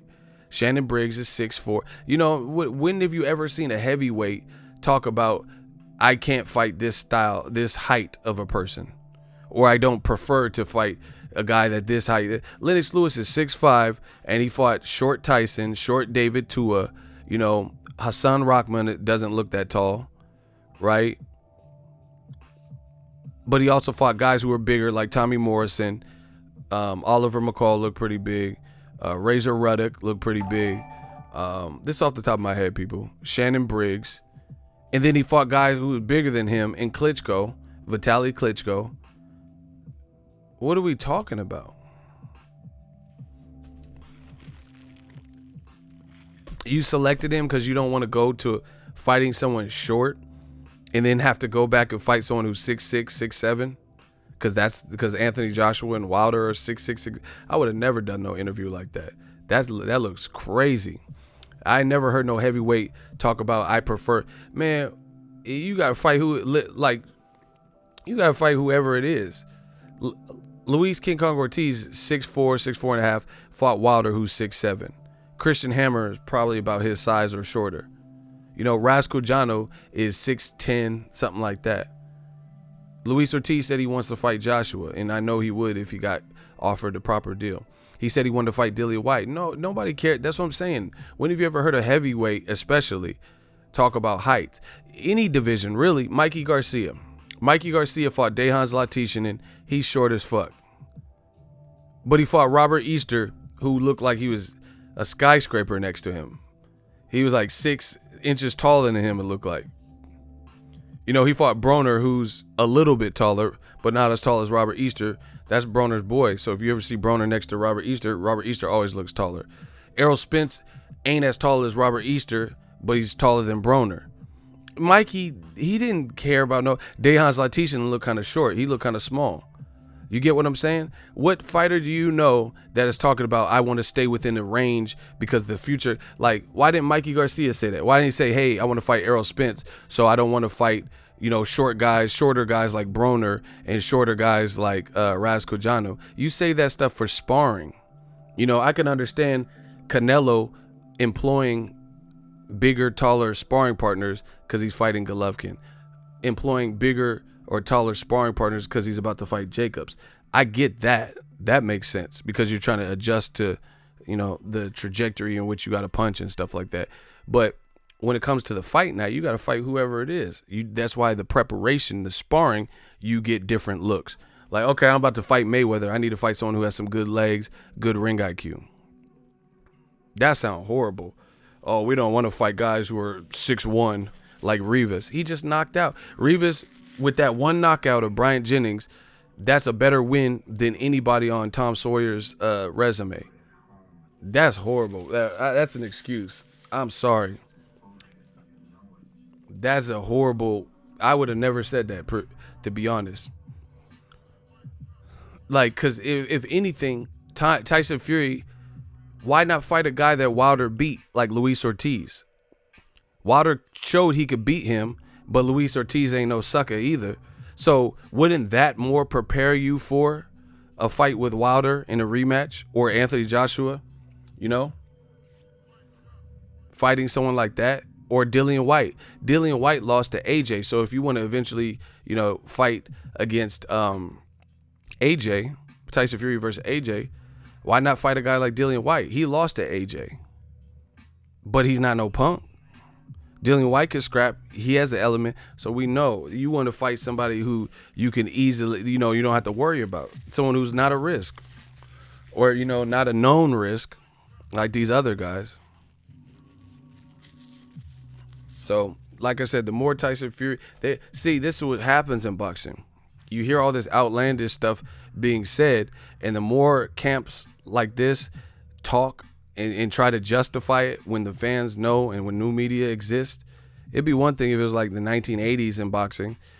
We got digital mob. We got new media.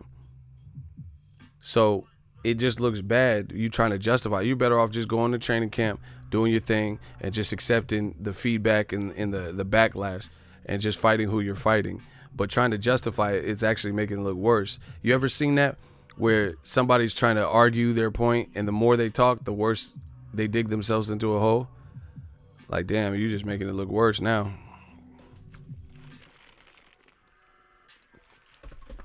I ain't never heard no heavyweight talk about we don't prefer to fight someone short and then fight someone tall. You fight the best guys that are available. And the other thing is the height and stuff. Luis Ortiz would better prepare you for, or Dillian White would better prepare you for a tough fight with Wilder. So, you know, fighting a guy like Tom Schwarz, that doesn't really prepare you for a Wilder rematch because they're nowhere in the same echelon of fighter or what they've proven. Luis Ortiz has an amateur background, and he gave Wilder a run for his money, and he's a top level guy. Same thing with Dillian White. So despite height, who cares if they're an inch or two shorter than Tom Schwarz? They'll provide you with better fights, which would prepare you for a tough fight with Wilder.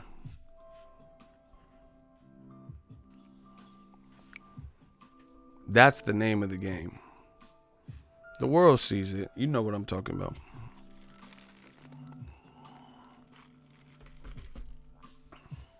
So, you know, me personally, like I said, the more they try to explain, the more Tyson Fury does this, like, he's a bum, he's a nobody. I just feel like it's kind of falling on deaf ears now. Nobody really believes that. Wilder's such a bum that you don't rematch him. And, oh my God, I'm destroying. Listen, smash the like button. Smash the like button. I got another point for y'all. If y'all want me to drop this heat rock, this bass rock, can I get a hell yeah in the comment section? Oh my God, I just thought of another point. If y'all want this work, can I get a hell yeah?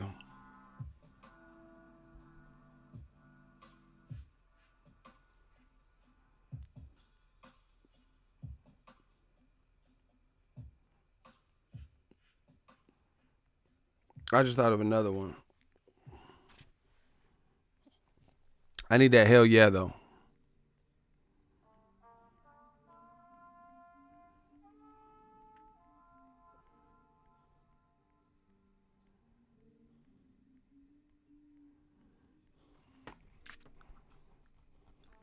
Okay, just listen to what Tyson Fury is saying. He says Wilder is a nobody. Wilder's unknown in America. Wilder is a bum. Wilder is a dosser. The reason why nobody believes Tyson Fury saying these things is because if Wilder's a bum, if Wilder's a nobody, if nobody in America likes him or knows him, if he's sloppy and a terrible fighter, if I have nothing to gain or nothing to prove or nothing, no benefit by fighting Wilder, then who the fuck is Tom Schwarz? Once again, this is why you have to be cautious of what you're saying, because now you just sound crazy. You know, it doesn't even make sense. Wilder's a nobody, but Tom Schwarz is that dude? He's that boy? Doesn't even make sense. Wilder's a bum, so he's a champion, and he knocked out a guy like Luis Ortiz. He viciously knocked out Bermane Stiverne, beat him twice, a former champion. And he's a bum, but Tom Schwarz, who's never fought outside of Germany against anyone elite, outside of his, his block, his radius. So he's a good rightful fight. Come on, and just listen to what's being said. I beat you 10 rounds to 2. I beat you so easily that I want to leave it as a draw because I have nothing to prove by fighting you in a rematch. That makes no sense. I have nothing to prove because the whole world knows that I beat you easy and I should have won the fight, and I won the fight, even though they said it was a draw. The whole world knows I won, that I'm going to be in negotiations for a rematch with you and then pull out. If you had nothing to prove, then why did your team, Frank Warren, Queensberry Promotions, Tyson Fury, why were you ever even in cahoots, in discussions for a rematch if you knew the whole world knows you won and you don't even have any concerns? You don't care if you fight Wilder anymore. then why were you even negotiating a rematch? The more they talk, the worse it gets. Period. Somebody explain that. I'm waiting for an intelligent. And if you try to explain it, you're in the hot seat. Because I know this shit doesn't make sense. But if you can enlighten me. You have nothing to prove because the whole world knows Wilder lost. Then why were you even in negotiations with him to begin with, to fight with him at the Barclays in May? Why would you do that if you had nothing to prove?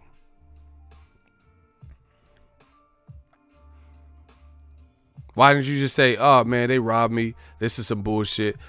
Y'all know what it was. I'm going to move on with my career. Why were you even in negotiations?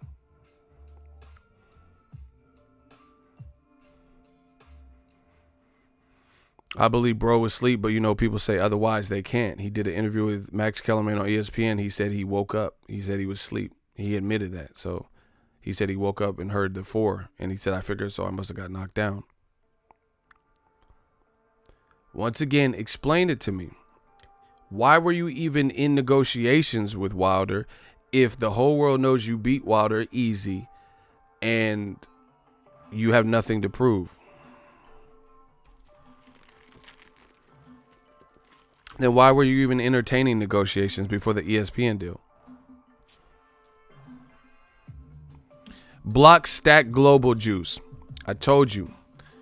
Disagreeing, that's fine. But if you disagree with no explanation just to go against the grain, you're out of here. Shooters, get rid of stack global juice. Yeah, you globally getting splattered. Wilder knocked his ass out cold, and now you don't want that word. That's what I'm saying. None of this stuff makes sense. I beat him so good, even though I wasn't awarded you didn't even get the belt for it. They said it was a draw. So how would you be content just leaving it like that? What fighter in the history of the world felt got robbed, felt they didn't get to collect the belt? Here's an example. Oh man, I know I'm destroying it. I told you my brain cells, it works. We operate at different speeds. I promise you. Here's an example.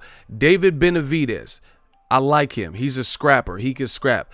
David Benavidez was the WBC champion. Through bad decisions on his own, he was doing coke and he failed a drug test. He got busted. They put him as like a champion recess, took away his belt. His belt was later Anvil Yildirim or whatever versus Anthony Durrell. They fought for the WBC belt. It ended controversially. Anthony Durrell now has the WBC belt. Facts. David Benavidez is confident in his abilities. David Benavidez just knocked out Jay Leon Love. And guess what he said? Guess what he told me? He said, I want that WBC belt back. I need my belt back. You know why? Because he knows in his mind that I made a poor decision, so my belt got taken from me because of my bad decision. Now somebody else is saying they're the champ, but they didn't have to fight me and take the belt from me. So as a true competitor, David Benavidez says, I want to fight Durrell. He's walking around saying he's the champ and he got my belt. And now, nobody's taking my belt from me. I took my belt away from me by making a bad choice. That is usually the behavior, the mindset, and the attitude if someone feels they got robbed or something taken away from them, whether it was their fault or whether, judges robbed them or it was a premature stoppage. You want what's yours. You want to claim your territory, mark your territory. You want to claim what's yours. David Benavidez feels, damn, I lost a belt, but no one beat me for it. I want that belt again. Tyson Fury is sitting up here telling you I beat him easy, but I don't want it. I don't want the green belt. I don't want to fight him right now. I have nothing to prove because the world, nobody does that because these fighters are competitive. I'm burying them. I'm burying all the man fans. Here's another example. Not that people want to see this, but Errol Spence, I gave him every single round. But some people gave Mikey Garcia round 2, right? I gave Errol Spence every round. But again, some people gave Mikey round 2. So let's say they gave him round 2 in a 12-round fight. That means Errol won 11 rounds. hypothetically, let's say Mikey Garcia won round 1 and they liked what he did in round 2, then that would be what Tyson Fury claims that he won in the Wilder fight. Now, that would be the definition of a 10-2 fight. Did Tyson Fury versus Wilder look remotely anything close to Errol Spence versus Mikey Garcia? Because if Mikey Garcia won rounds 1 and 2, then that means Errol won the rest of the 10 rounds, and it was a shutout. You know? Did Tyson Fury Wilder look anything like that lopsided? Like Errol Spence and Mikey?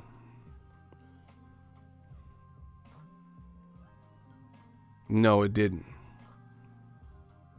Tyson Fury Wilder looked far more competitive, and it wasn't a masterclass like Errol Spence versus Mikey.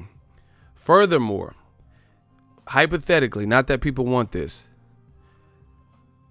Errol Spence put on a masterclass ass whipping. Nobody wants the rematch.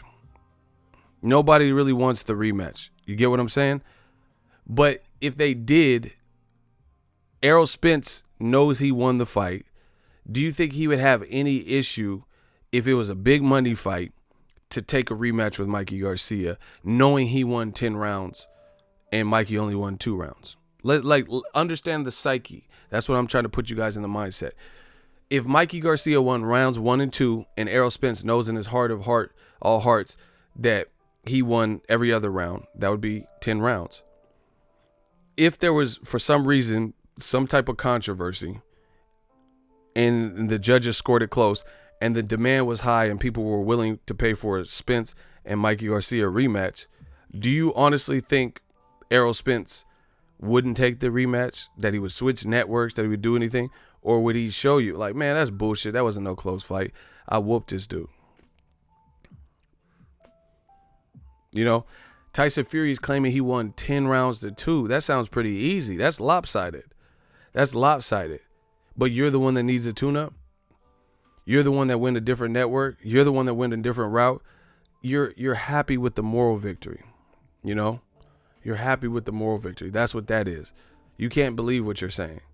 Because like I said, if there was money in the Errol Spence Mikey Garcia fight, you think Errol wouldn't want the work when he knows he won at least 10 rounds? Even though he really won all 12 rounds. But hypothetically, if Mikey won 2 rounds, do you think Errol Spence would be like, man, the whole world knows I beat him. I ain't fighting him again? Of course he wouldn't. Shout out to Bad Culture TV, my girl Jay. Floyd Mayweather took the rematch right away. Exactly. Sugar Ray Leonard, Roberto Duran took the rematch right away. Yeah, I'm talking about within the same year or within the same, within the next fight, 8 months. Andre Ward versus Kovalev, controversy. Andre Ward, that's a perfect example. Andre Ward was in a multi-fight deal and the crescendo was Kovalev. That's all he owed to HBO. So imagine if Andre Ward, coming off the heels of a controversial fight with Kovalev, where people said different things, he, as a victor, it wasn't a draw, they gave him the victory. Imagine if he went over and said, I'm fighting on Showtime, and Kovalev was on HBO. What would you say about Andre Ward? You know what I'm saying?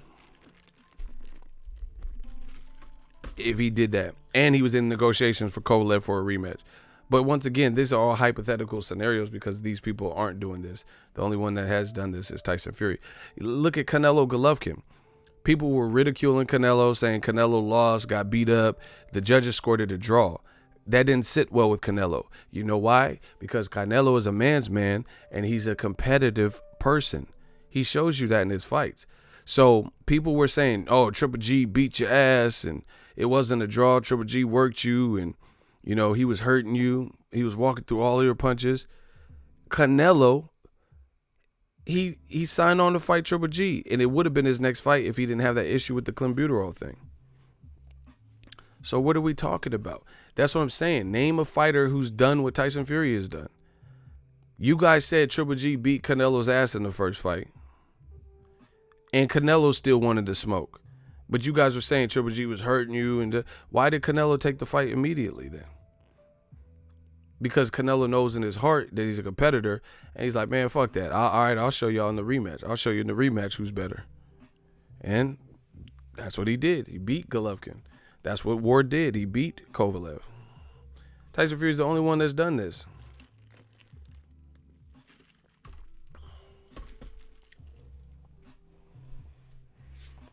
I can't think of nobody else who did that. Switched networks, pulled out of negotiations, and then fought someone the level below their level. All the while they were claiming they won 10 rounds in the controversial fight. And they got knocked out brutally, or, knocked down brutally in 2 rounds. It's unheard of. And you guys don't try to put no pressure on that. You just accept it. But new media, we're going to call it like it is. Like, look at Miguel Cotto. You could look at anybody in history, bro. I could do this all day. This is what I do. I live, eat, sleep, breathe boxing. I know boxers. I know trainers. I be in the boxing gym. I am boxing. Miguel Cotto. This motherfucker Margarito cheated, and Cotto suspected that he lost his first ever pro fight to a bigger guy because he believes the guy had the Paris plaster and the loaded wraps and was cheating. Cotto still rematched him. Somebody who got busted for cheating, Cotto still rematched him. Because he's like, man, fuck that. He beat me because he cheated. And then Cotto came and beat him. And beat Margarito. And then he took the Floyd fight right after. Who does what Tyson Fury is doing? Believes they won easy, or believe they were wronged or cheated or robbed. But the competitor in them doesn't want to right the wrongs or rectify the situation, provide closure to the fans. Stop it, bro. You ain't never seen nobody do that. Castillo Mayweather. Mayweather's like, man, my shoulder was bad. I'll show y'all I'm better. Then he did it. Same year. That's generally why rematches happen. The first one was a success. There's money there. And there's controversy, or it was close. That's typically why rematches happen. Or AJ beats Dillian White, and then Dillian White climbs back up the ladder. But you don't hear someone say, oh, I beat him easy and I got robbed, so fuck that, I'm out. Carl Froch, George Groves, same thing. George Groves felt he got robbed by the premature stoppage. He said, yeah, I was hurt, but I could have continued, and the ref jumped in and waved it off. I was feeding it to Carl Froch. So what did he do? He took the Carl Froch rematch, 90,000 at Wembley, etc. Because George Groves, man's man, he wanted to show that he thought he was better than Carl Froch and that he got robbed. Usually when people don't take the rematch, you know why. Lomachenko-Salido, Nonito Donaire versus Rigondeaux. You know what I'm saying? I'm talking about in close fights or close losses, or if they feel it's close. That's why. Erislandy Lara Canelo, because Canelo don't want to have to go through Lara again. He knows that's an ugly style for him. He's like, man, I got past it, whatever. Triple G, Jacob. He just wants to move on. And that's what it sounds like Tyson Fury wants to do. Anyway, I'm out. Holla at the boy. What do you think of Kovalev Yard? I like Yard. Kovalev looked good in his last fight, and he has the experience. So I would rock with Kovalev. Yard's going to have to show me something in that fight. Because the thing is, Yard looks the part. He has a good style, but I have seen him get hit. You don't want to get hit by Kovalev like that. Exactly. Oh, my gosh. Me and Jay killing you right now. She said, hell, Brandon Rios versus Mike Alvarado. Exactly. They fought 3 times.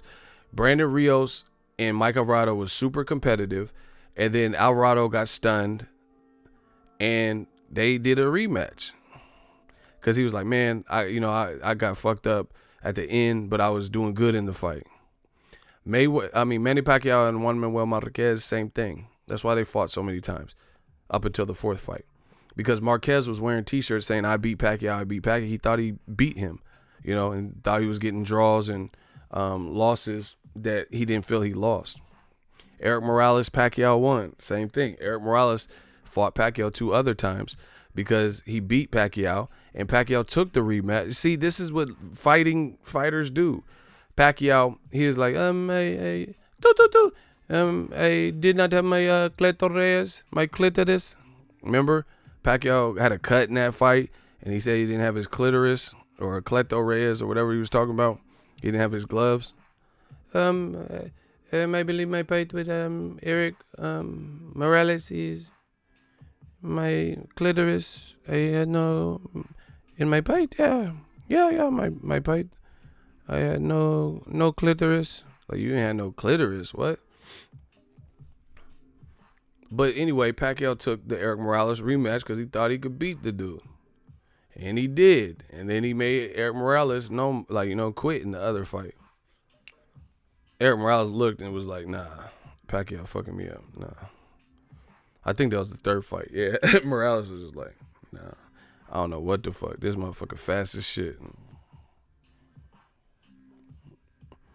Eric Morales was like, they're like, you want to continue? The motherfucker was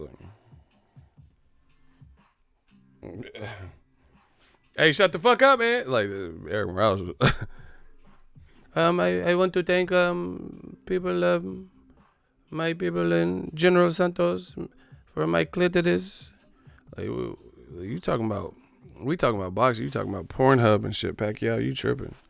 That motherfucker like talking about some clitoris and shit. What? My clit. like, bro, we gonna help you. Pacquiao, you notice after the clitoris, his English got better because they was probably like, hey, Pac, we have to have a talk. You know, you're a superstar in the making, but you keep saying clit on national TV, so we're gonna get you a tutor and help your English because you can't be saying clit on HBO. We have a list of taboo words and clitoris is on there, so you can't talk about pussy on my network. Pacquiao English got hella good after that. I was like, oh shit, it's because of the clitoris. Go listen to that fight. Eric Morales won.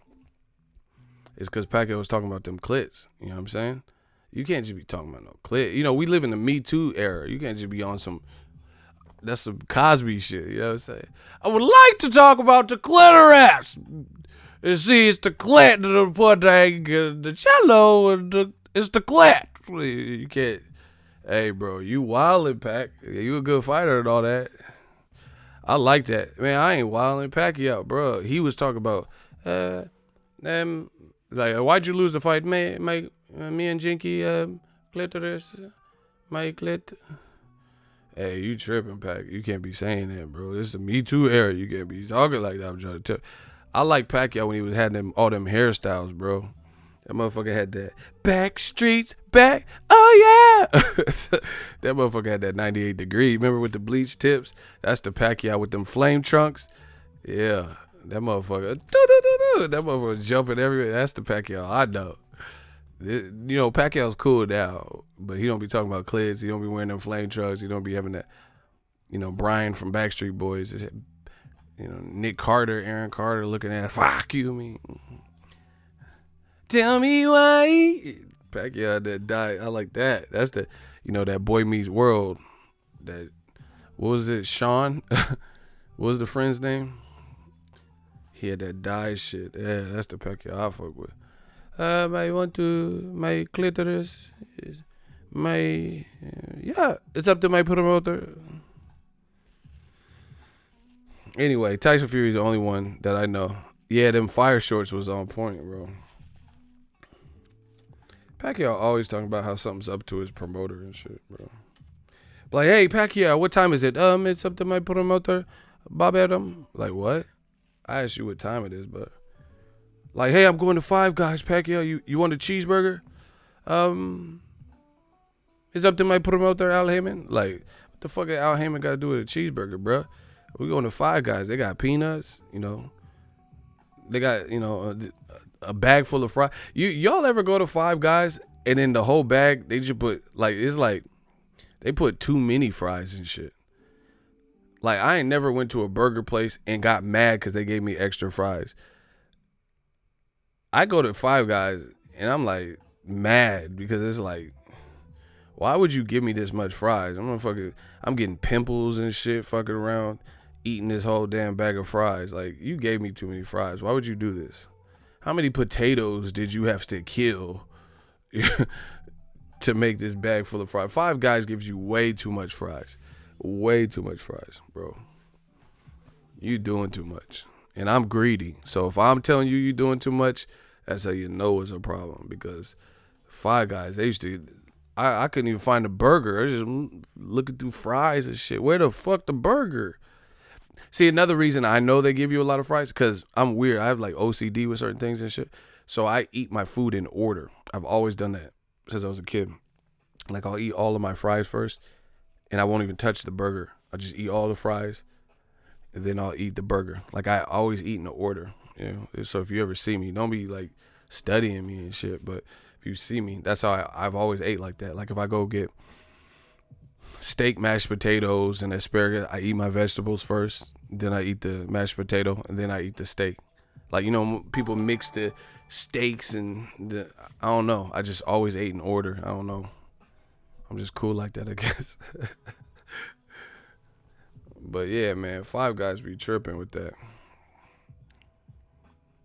Bruh be talking about throwing hands at the dude for DMing his girl. What? Fat burgers. If I want a squirter, take her the fat burger. It's like Pulse. Yeah. That's why I like fat rappers. Because they always be rapping about food in the lyrics. That's what Biggie said. If I want a squirter, take her the fat burger. Like, damn, you really had to have food bars in there? Rick Ross be doing it too. That's why I like the fat rappers, because they ain't no shame in their game. They put food bars in there. Rick Ross was like, cruising through the city, feel the breeze in my Wingstop, fat boy, need a 10-piece. Oh, like, damn, bro. Like, I'm just chilling out, mobbing in the whip, and you talking about lemon pepper wings and shit. Wingstop, fat boy, need a fat boy need a 10-piece. That just sound like a fat noise. What the fuck is I'm like, are you primitive, motherfucker? What the fuck? What is that? I like that. That's why I like fat rappers. They always be doing them sound effects. Ugh. Oh shit, motherfucker fell asleep in the booth and woke up and shit. Ugh, that's real, it's like Puff say. Sound like a rabid dog and shit.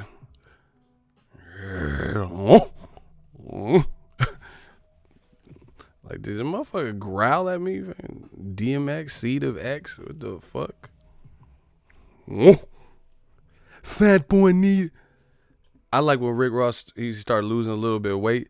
They was like, hey, Rick Ross, you been losing weight. You looking good, man. Like, what you been doing with your diet? He was like, I like pears. He was like, pears and shit and fruits and shit like that.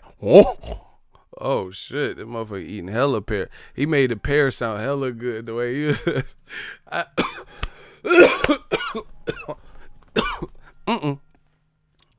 Oh my god, that Rick Ross shit got my throat fucked up. That motherfucker gave me emphysema and shit, anthrax, doing that raw shit. He's like, shout out to the fruits and pears, shit like that. Hey, bro, you tripping. You motherfucker need to be a pear spokesperson.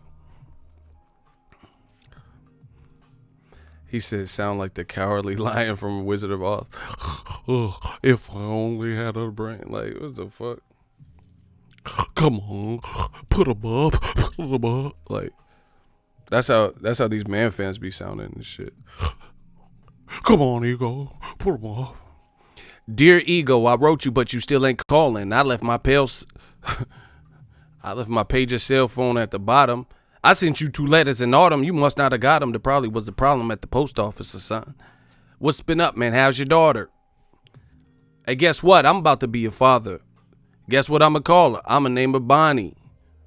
I heard about your Uncle Ron. I'm sorry. I had a friend kill himself over some bitch who didn't want him. These motherfuckers be stalking me and shit. Oh, yeah, Ego, shave your goddamn beard, Ego. Take off the fucking glasses, motherfucker. Why do y'all do that? Like, y'all don't do this to Kevin Iole and these other motherfuckers. They're like, take off that hockey jersey, Kevin Iole. You little mother. Like, y'all only do that to me. It's like weird. Like, men have like weird, pause, of course, but men have like weird fetishes with me. Like, oh, yeah, you're fucking ugly. You know it too. You ain't jack shit, ego. Like, damn, I'm just the ugliest thing in boxing. Now that's what you telling me. Huh? Like, fuck. Every day I wake up, I get comments like this and shit. Leave Tyson Fury alone, you ugly motherfucker. You're so fucking ugly. UGLY, you ain't got no fucking alibi because you ugly. Like, okay, motherfuckers, I'm ugly. Shit, leave me alone.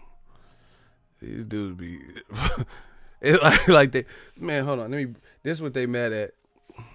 They mad at the beer game. They mad. You know what I'm saying? They mad. Look at that blend. That's why they mad, bro.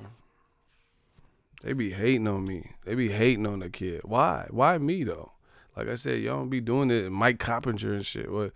Like, it's just me. Like, I'm the ugliest motherfucker in this game. Like, what the fuck? Oh yeah, ego.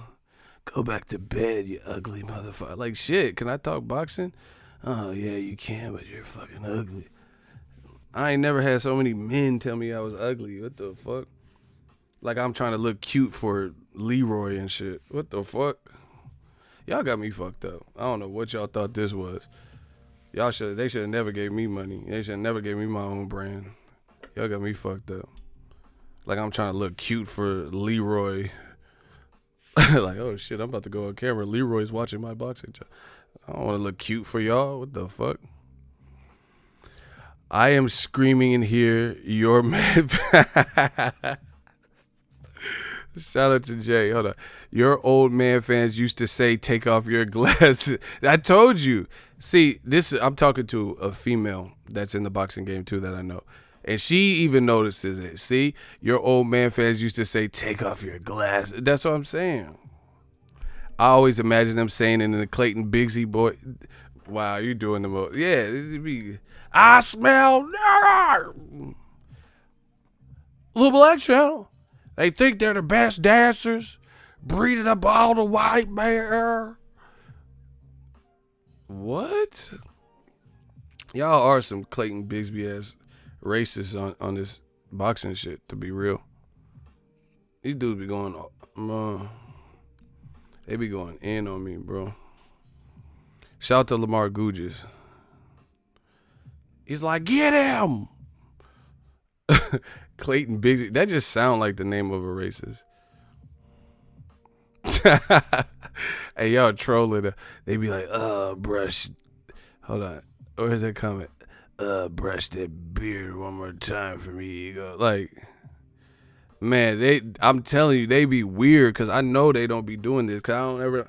Other people go live. They just come. I bring the weirdos out. You know, the freaks come out at night. The freaks come out at night. The freaks come out. They be on my shit. Like, putting the same thing, hacking. Like, they be doing all types of shit for me. Like, it's crazy. That's how you know a star is born. I'm ready for my close-up, Mr. DeVille. And y'all know it. That's why you see the super chats. You see the engagement. You see people having fun. You ain't popping if you don't got haters. Yeah, but I got deeper than haters. Like, these people be dedicating their lives coming back. Like, I just ain't got it in me, you know. You know, the Gatorade, is it in you? I can't come back 18 times. Like, I got shit to do, bro.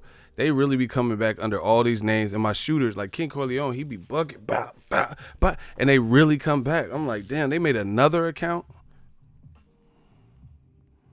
I know y'all ain't getting no pussy. Like, because you couldn't even explain that to your girl. Like, see, these dudes be, like, tripping. Like, they be having girlfriends, maybe, the ones that do. But you can't tell your old lady that. Like, what you doing? Oh, yeah, I'm on my 18th account. This motherfucker ego thinks he could get rid of me that easily. Like, what? Your girl will break up with you if she found out you made 20 damn accounts to try to terrorize Ego's army. Ain't no female, because that's not it's not a masculine trait, you know, that would attract women. I wish some of these dudes, they girls, if they have girls, found out the shit that they be doing. Your girl would leave you so quick, because that wouldn't make her, you know, that she ain't gonna get wet off no shit like that. Like, hey babe, you know, I had a long day. I just worked, you know, a little bit of OT, 9 hours. How was your day? Oh yeah, I sat on this fucking computer. This motherfucking ego thinks he knows boxing, and this fucking shooters blocked me, so I came.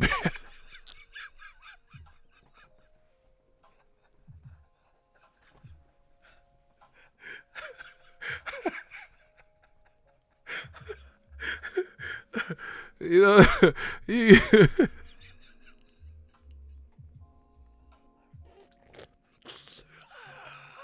oh, you up here,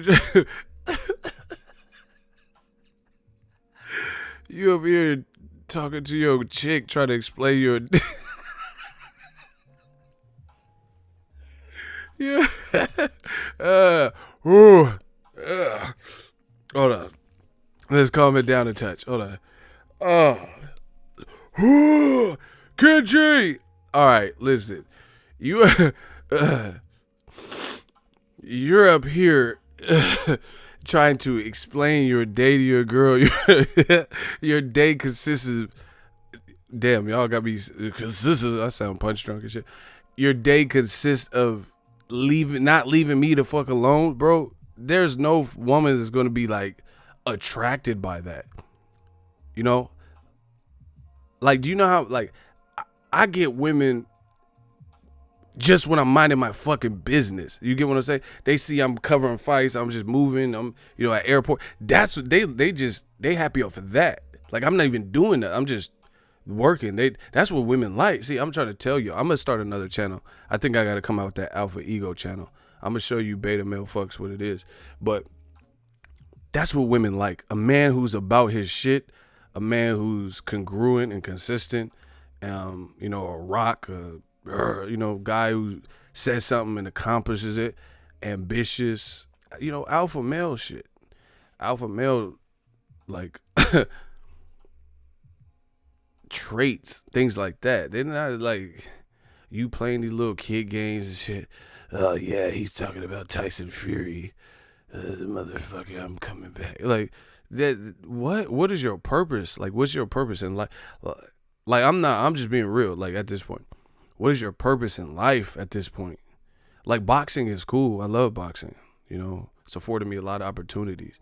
But what you got going on with, like, your life? Like, bro, yeah, I can't picture just, like, you know, people work 8-hour days and stuff, chill out. I can't just picture making no 20 accounts to go fuck with a channel I don't like. Like, that's not in me. I don't have the time for that. You know, because I'd rather build something like a birdhouse, anything. Like, I don't know. I just can't just be on somebody's channel that I don't fuck with. But this is what old media does. They, oh, yeah, ego, he thinks he knows some shit. He blocked me. Why did he block me? Why do you care, though? Just listen, when you see my name in other people's comment section and they're like, oh, ego sucks, ego blocked me, why are you even talking about it then? You should be happy. I did you a service, or my shooters did. We blocked you, ding dong, the witch is dead. You no longer have to worry about it. But they keep talking. That's what I'm saying. That's how I know these dudes are beta male, and it's the rejection. Like, I never, until, you know, I have a mom and a sister. Spent a lot of time with them when I was young. So I feel like I knew about women, but I never understood certain things, like how severe it was, until I started this boxing shit. Because it brings in a lot of weirdo. Dudes don't like rejection. That's what it is. They really don't like rejection. So I never understood that. Like, you know, females will tell you little stories and stuff about, oh, I had to get a restraining order. I see it now. Because if y'all doing this to me, then I know that's your DNA. That's like, this is who you are as a person. You're just like totally fucked and insecure. So if you're gonna stalk me and like keep coming back, dudes must be doing the same thing to these women. You know, like, I always used to hear stuff like that, like, oh yeah, my ex, I had to change my number and shit. I've had the same number since I was 18. But I see it now. It's because a lot of dudes, it's not registering. Something wrong with them. Like they don't like rejection, and then it kicks off like this. I don't know. I can't decide. It don't happen to me, so they just kick. They're like, oh yeah, so you're not gonna get rid of me. You see it in the chat. You know what I'm saying? These dudes be going crazy. Ego don't know shit, but I'm gonna keep talking about ego. I hate Ego's video, but I'm gonna base my whole channel around talking about ego or new media or stuff I said. Like, half these motherfuckers been blocked. We not worried about them. We worried about us. Ego's army, bro. These dudes be going crazy when they get blocked. This the real deal. Easy work. Easy work. Shout out to Big Time. We doing it big time. He said, happy birthday, bro. That voice is killing me. Man, this is how they act, bro. They act like little buffoons and shit. We don't have time for the buffoonery.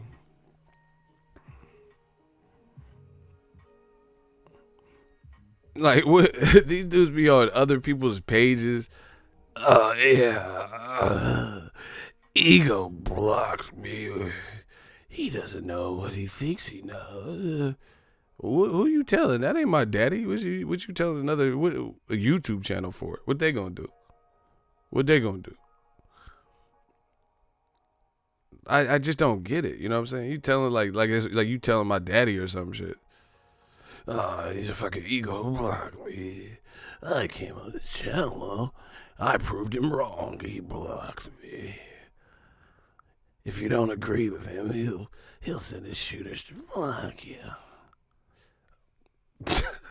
All right, yeah. All right. Whatever.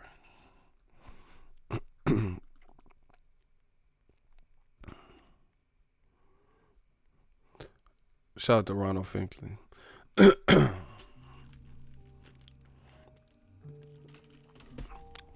And the shooters be like double. Man, I gotta talk about my shooters real quick. They be like double tapping and triple tapping on the. Like, I'll be like, oh, so-and-so lose a hot seat, block him. And my shooters be like, bah, bah, bah, bah, bah. Like, my shooters ain't got no chill. That's just what it is. They, like, the person be, like, get disintegrated. They be disintegrating fools in this chat. So they really get mad. Oh, I got clapped by 8 shooters once. That's wild. I think about all the research and fact checking that goes into a piece. I can't imagine being on some Mission Impossible 10 aliases to troll. That's what I'm saying. Like, that's all you got. Men be men and be about your purpose. Who the fuck is all work? Listen, these dudes with these lying ass usernames ain't fucking with it. His name is All Work is Easy, and then watch me body him. Your name is All Work is Easy. All right, you in the hot seat. My shooters recommended you. A 30-70 split would be more money than Wilder's ever made. He's demanding 50-50 because he knows they will never give him that. Bro, all right, you in the hot seat. Why the fuck would Wilder take 30%? Why? Just explain that. This motherfucker dyslexic too. He said 30-70. Most people would say 70-30, but whatever. Why would Wilder take 30%? Because Wilder claims he offered 50. You think that means it's fact? Oh yeah. You a casual. What? See, this is what these dudes do. I asked you one question about the first thing you said. You talking about the 50 million. What you want to talk about? Pick a subject and stick to it. What you want to do? Okay. I'm Ego Veli. What subject do you want to talk about? What would you rather discuss and stay to that subject? You want to talk about the 50 mil or you want to talk about this 30-70 bullshit that you just brought up? Which one you want to do? Because we're not doing this bounce. See, I'll be like, oh yeah, Iron Man's great. Oh, but Dracula. Okay, let's talk about Dracula. Yeah, Dracula, Bram Stoker, You know, Transylvania, Castlevania, Eminem. Okay, let's talk about Eminem. And then we start talking about Eminem. I'll be like, yeah, man, he was on that Biggie. There's several different levels. The devil worshiping horses' heads. You may say, but Donald Trump, Denzel Washington. Like, bro, stick to something. Like, I'm not doing this. If you want to talk about Eminem, let's talk about Eminem. If you want to talk about Malcolm X, let's talk about Malcolm X. I'm not jumping around like that. I wasn't talking to you, bro. I was going back and forth with the chat. No, you sound like you're going back and forth with mental health issues. That's what you're going back and forth with. You know, back and forth with insecurity, stuff like that, bro. Why would Wilder take 30%? That's what you said. You said Wilder should take. You said he said he'll make more money 30 to 70 split. Okay, so why would he do that? Joshua and Wilder both chicken shit. All right, bro, get him out of here. I can't do this. I keep asking you the same question, and you talking about people chicken shits and jumping around. We're not doing it. You like Chris Cross and shit. House of Pain. Pack it up, pack it in. I came to win. That don't mean that's a sin. You jumping around, bro. House of Pain. Get this motherfucker. We gonna show you the House of Pain. It's okay. Honk the batter back up. Well, if my name was Sega, I came to get now. Like, you just jumping around. Like Arnold Schwarzenegger, like I'm the Terminator. Or Arnold Schwarzenegger. Try to play me out like if my name was Sega. Get him out of here, bro. You can't stick to this. This is why I can't intelligently debate people like that. Every time we try to hone in on what you're trying to talk about, you switch something else. I'm like 37, and you're like, oh, but Wilder's a chicken shit. Okay, Wilder, blah, blah, blah. AJ, he's a chicken shit too. This man called Wilder and AJ chicken shits, but Tyson Fury backed out of negotiations, and he's fighting Tom Sawyer. What are we talking about? AJ has a better opponent than Tyson Fury now. Wilder has a better opponent and a mandatory, and Tyson Fury's not fighting a mandatory, but he's the lineal champ. What are we talking about? These dudes don't have no logic. That's the problem.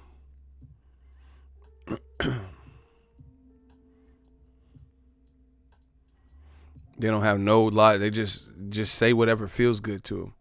It feels good. Yeah. It feels good. That's, Tony shit. Like, it feels good. They don't care. It just makes them feel good to say it. It don't matter if it makes sense. It feels good. Oh, Wilder's a chicken shit. Have you seen his spaghetti legs? I mean, looks like angel hair pasta. Am I right? Like, what is his leg? What are you looking at men legs for and shit? Who does this type of shit? Who does that? Like, I never just watch boxing to look at men's legs. Like, oh yeah, Razor Ruddock. Look at those thighs. Yeah. Oh, Pacquiao calves. That Pacquiao dude got some big ass cat, but you know what I'm saying? I wasn't just going out my way to, yeah, you got them General Santos calves. You've been eating your veggies. Like, who just watches this is what I'm saying. That's how I know they don't know what they talking about. Who the fuck is just watching boxing to look at, body parts and shit, bro? Like, that's it, Look at Wilder's legs. This motherfucker, I bet he could do the Tootsie Roll real good. Like, what the fuck are you talking about? The Tootsie Roll? What? Oh, yeah, cotton candy, sweet as gold. Let me see a Tootsie Roll. Tootsie Roll. Like, what the fuck are you talking? I'm like, bro, I care about the heavyweight division of boxing. I don't know what the fuck you talking about. I said the butterfly, that's old. Let me see you, Tootsie Roll. Tootsie Roll. Like, hey, bro, I don't know what you on about, but we're not in the sport for the same reasons, I would say. This motherfucker, yeah, Quad City DJs. Quad City. What? The fuck does the Quad City DJs have to do with this, I put my hand up on your hip when you did, we. That guy is poison. Poison. Hey, bro. I never said no man was poison. I don't know what the fuck you talking about. These dudes just, that guy is poison. Poison. Poison. Poison. Poison. These dudes be all over the place. You know, girl, you got me twisted over, yeah. It's like, is that Keith Sweat? What the fuck are you talking about, bro? I come here to talk boxing. These motherfuckers talking about Wilder's legs. I bet he uses near-wear shorts. Yeah, shave your fucking leg. Who looks at shit like that? I don't care about Wilder's leg, motherfucker knocking people's koofies off. Like, this dude is like destroying people. You telling me about his legs? What am I looking at his legs for? Why am I looking at 6'7" some legs and shit, bro? You know, you got me twisted over you. These motherfuckers. I'm just telling you, bro. I'm like, man, they just be saying whatever, like I said, whatever makes them feel good. Yeah. He's like, I can't get so high when I'm around you, baby. I can touch the sky. You make my temperature rise. Like, is that Tony Braxton? Hey, this motherfucker seen it. He's singing Tony Braxton. What the fuck is that? I can touch the sky. You make my temperature rise. Hey, bro. Y'all need to be in some type of mental ward or something. Y'all be tripping. Coming to my shit. You know. I love it when you toss it up. What? These dudes be trying to braid Wilder's hair. Man, bro, they be really tripping. They be really tripping. Like, I'm not here for that. I want to talk boxing. We can debate. We can have fun. But they be on some extra shit. You know? Oh, look at Errol Spence's nipples. Why do I want to look at his nipples? He about to fight Mikey. You trying to have me hone in on Errol Spence's nipples. What the fuck, bro? Oh, yeah, this looks like 2 slices of pepperoni. Meat lovers. This is a meat lovers pizza. What? This shit got my fucking throat hurting, yo. See, that's... I'm not looking at Errol nipples. I don't come for that. You know what I'm saying? Like, me personally. Oh, he got them Olympian nipples. He... Man down. What about nip down? What? Nip tuck. What the fuck are you guys talking about? Like, honestly, what are you talking about? Like, it gets to a point where I know it's not even boxing anymore with you. You're not even talking about boxing. You're talking about men nipples and Wilder legs and, you know. Look at the back of Crawford's head. He got a hook head. Like, what the fuck what does this guy do with anything, bro? It's really weird. It's a little bit scary, too. And I notice they do it to black fighter. When do you ever see him talk about Loma's nipples and shit? What are we talking about? Like they do with Errol Spence. Why ain't nobody talking about Loma nipple? Oh, yeah, these fucking Matrix high-tech ass nipples. Nobody's doing this. It's only black fight. This is what they do. The black channel. Why do the black? Look at their nipples, would you? Why wouldn't We know what it is, bro. I see all the games in boxing. They be talking, Errol, he's a true middleweight. He needs to move up to 160 to fight Canelo. No. Canelo needs to worry about Daniel Jacobs. Daniel Jacobs needs to worry about Canelo because that's the scheduled fight, right? And they're on different networks. You know, what does Errol Spence got to do with Canelo right now? Stop playing with me, man. I told you, new media, I'm coming. We have all we done the livest live games. We had the livest show. Y'all know what it is. Holla. See, y'all laughing because y'all know it's true. These dudes be like creepazoids, man. We come for boxing talk. I don't know what y'all be talking about half the time. They on some get out. I'm done. Someone said they on some get out shit. I don't know what this is. Like, but I could tell it's not just boxing with some people. When you start bringing up all this, like, off the wall shit.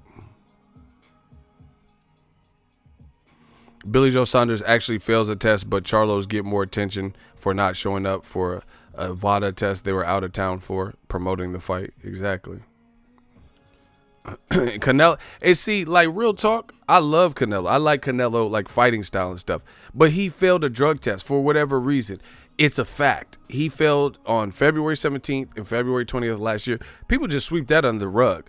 You know, I don't know what happened. You know, it is what it is. Everyone's moving on. But that is a reality. He failed a drug test. People act like, you know, like the DAZN 365 million, like that vanquishes the, you know, the fact that he failed just last year.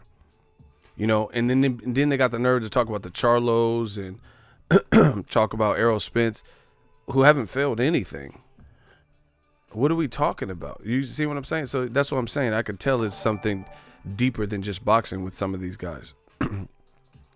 People really graze over the fact that Canelo did actually fail a drug test one way or another, you know?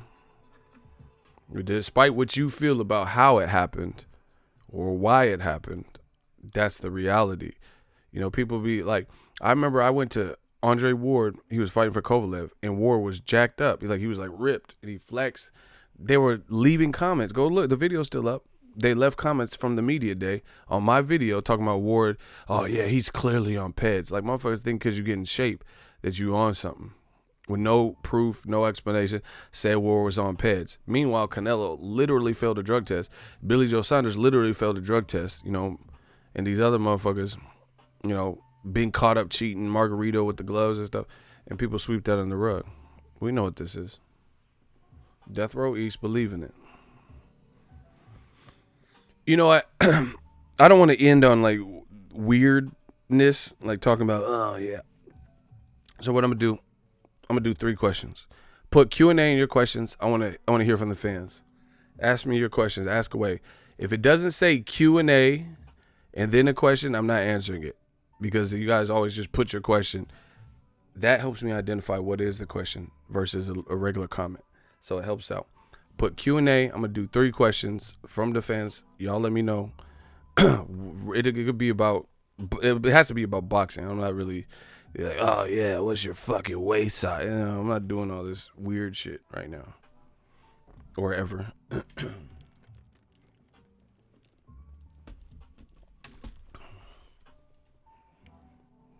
No questions? I know there's a little bit of a lag. Narc boxing, what up though? Any questions? Damn, that lag is kind of serious. It's serious. It's terrible.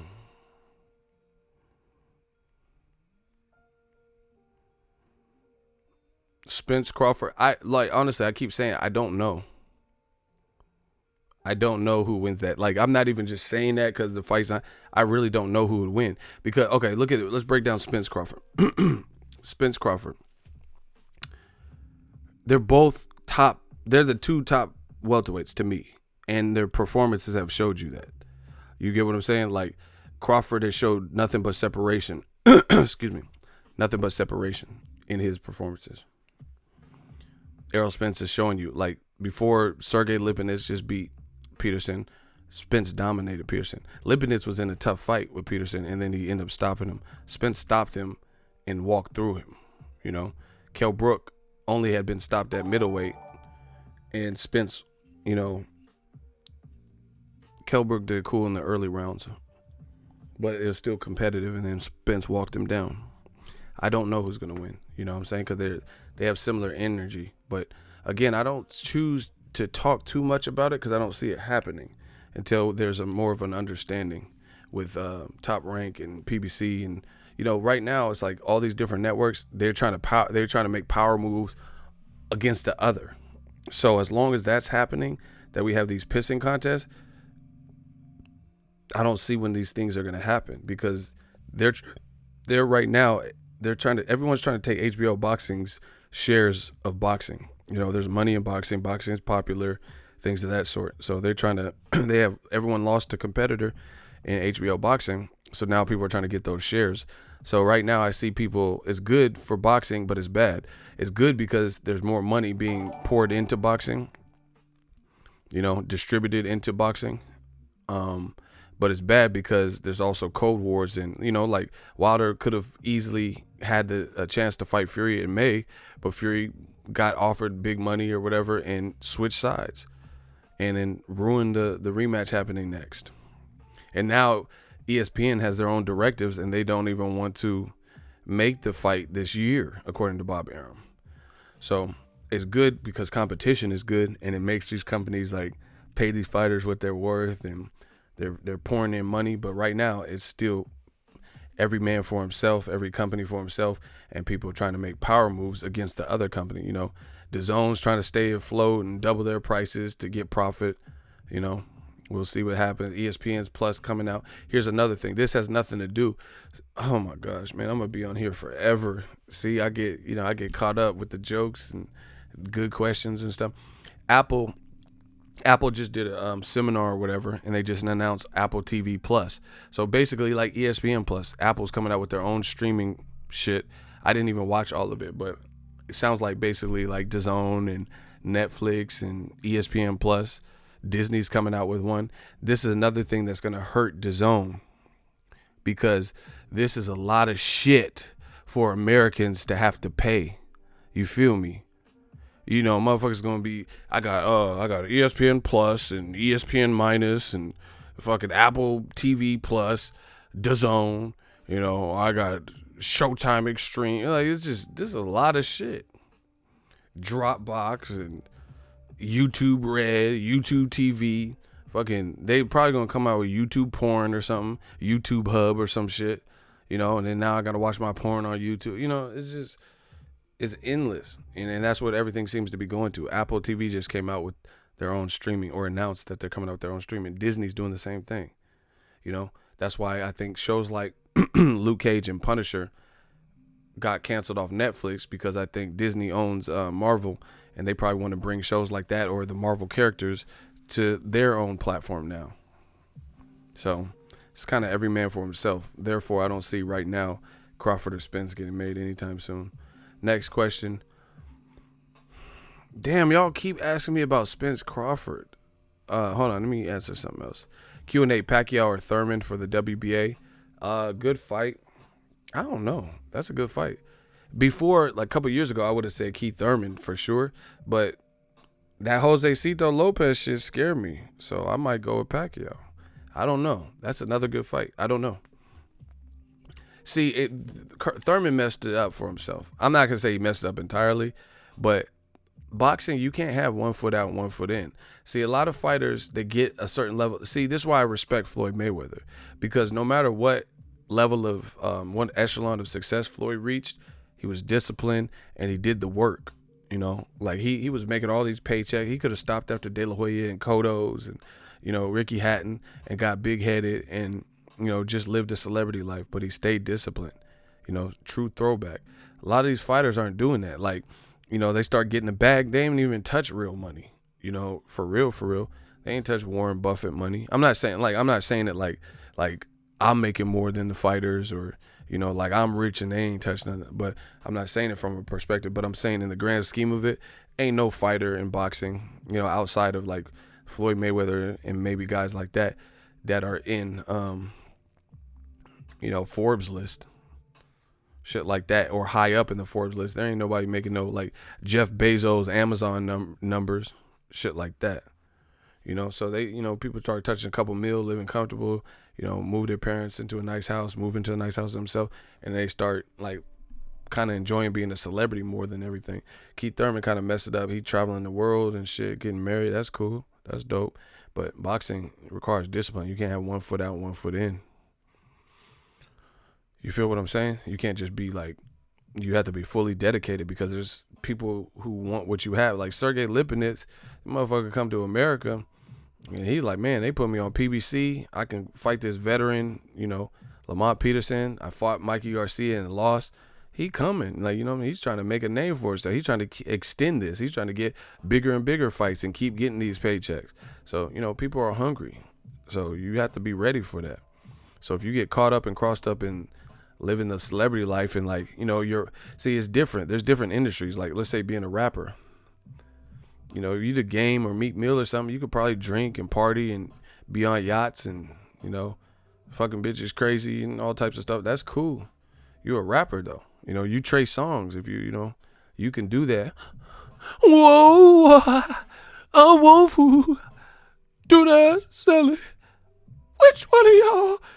You Trey. You Trey Songs. Of course you gonna be doing this shit. Which one of y'all? Your son of the bear. Which one of y'all? You Trey. But if you a fighter, you gotta, a professional athlete in general, you can't be out there like that the same way as Trey. Trigger. Which one of y'all? I want food. Hot wings plus fries in the Bay. Like, different shit. You gotta be disciplined for this boxing shit. Which one of y'all? Red bean and rye in the Bay. I want food. Coleslaw with fry in a Bay. Which one of y'all? Y'all remember that video on YouTube? That shit was funny. The dude was mocking Trey. He's like doing the Trey song. Red bean and rye in a whale. In a bell. That shit. Which one of y'all? Bet the neighbor know my name. She be feeling. Well, you Trey, bro. You triggered. And it's your Thursday. Man, in the bell. But you fight, fighter can't be out there like trigger, and they get crossed up, So Keith Thurman he kind of messed in a bear. No, I'm just Keith Thurman kind of messed up because this game is crazy. This is what it is. This shit crazy. Keith Thurman took his own 2-year hiatus. What? Like no injury, no. Oh, yeah, he said it was an injury, but I'm just saying. You get what I'm saying? Like you just disappeared for 2 years. That's like you just in your prime. You just unified with Danny Garcia, beat Sean Paul. I mean not Sean the Ball. I don't know why I said Sean Paul.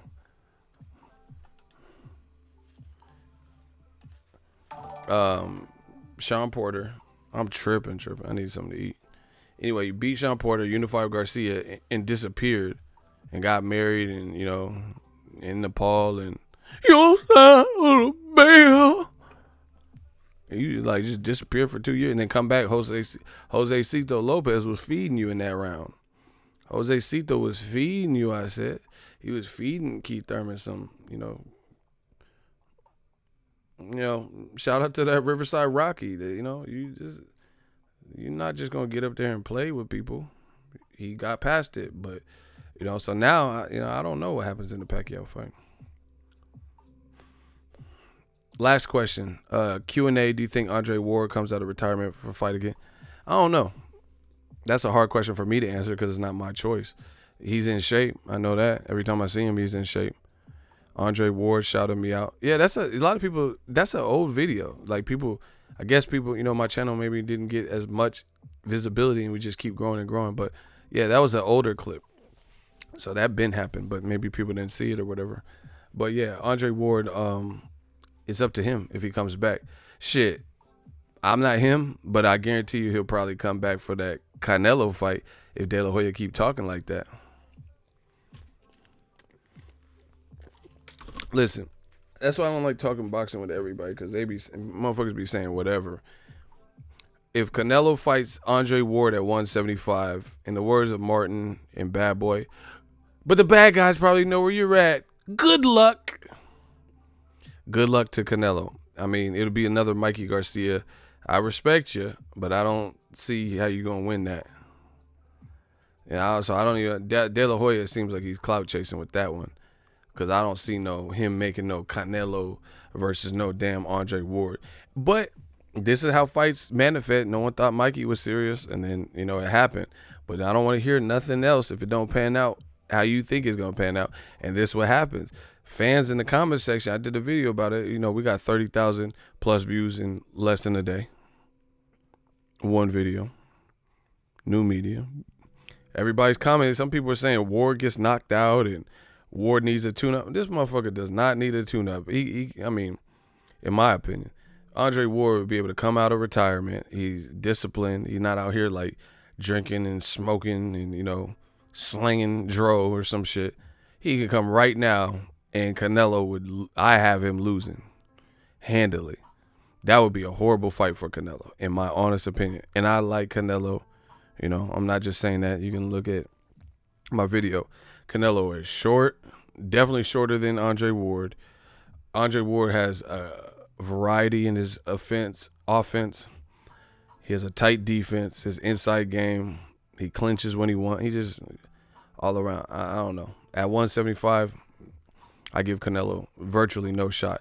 And I know that sounds like harsh, or I literally give him no shot to win that fight. Size matters, people. If one person's a bum or, not good, then that's something different. We're not talking about, we know Dre ain't no punk, so. Like Rocky Fielding, okay, he been a guy been knocked out and, limited competition stuff. Yeah, Canelo can move up to 68 and destroy him. But there's a marked reason. That's why I think De La Hoya's jawsing, because if you're capable of beating Andre Ward at 175, there's tons of guys at 168, 175 that would have been better than Rocky Fielding, yet Canelo didn't fight them. David Benavidez, Caleb Plant, Jose Uzcategui, Gilberto Zurdo Ramirez, right? Dimitri Bivol said he'll come down to 68 or he fights at 175. Take your pick.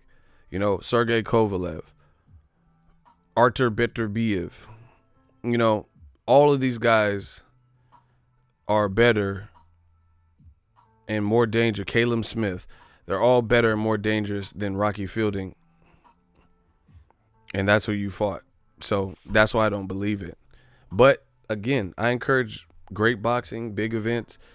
If I'm proven wrong, make the fight. I have no problem. But you're going to have to show me that.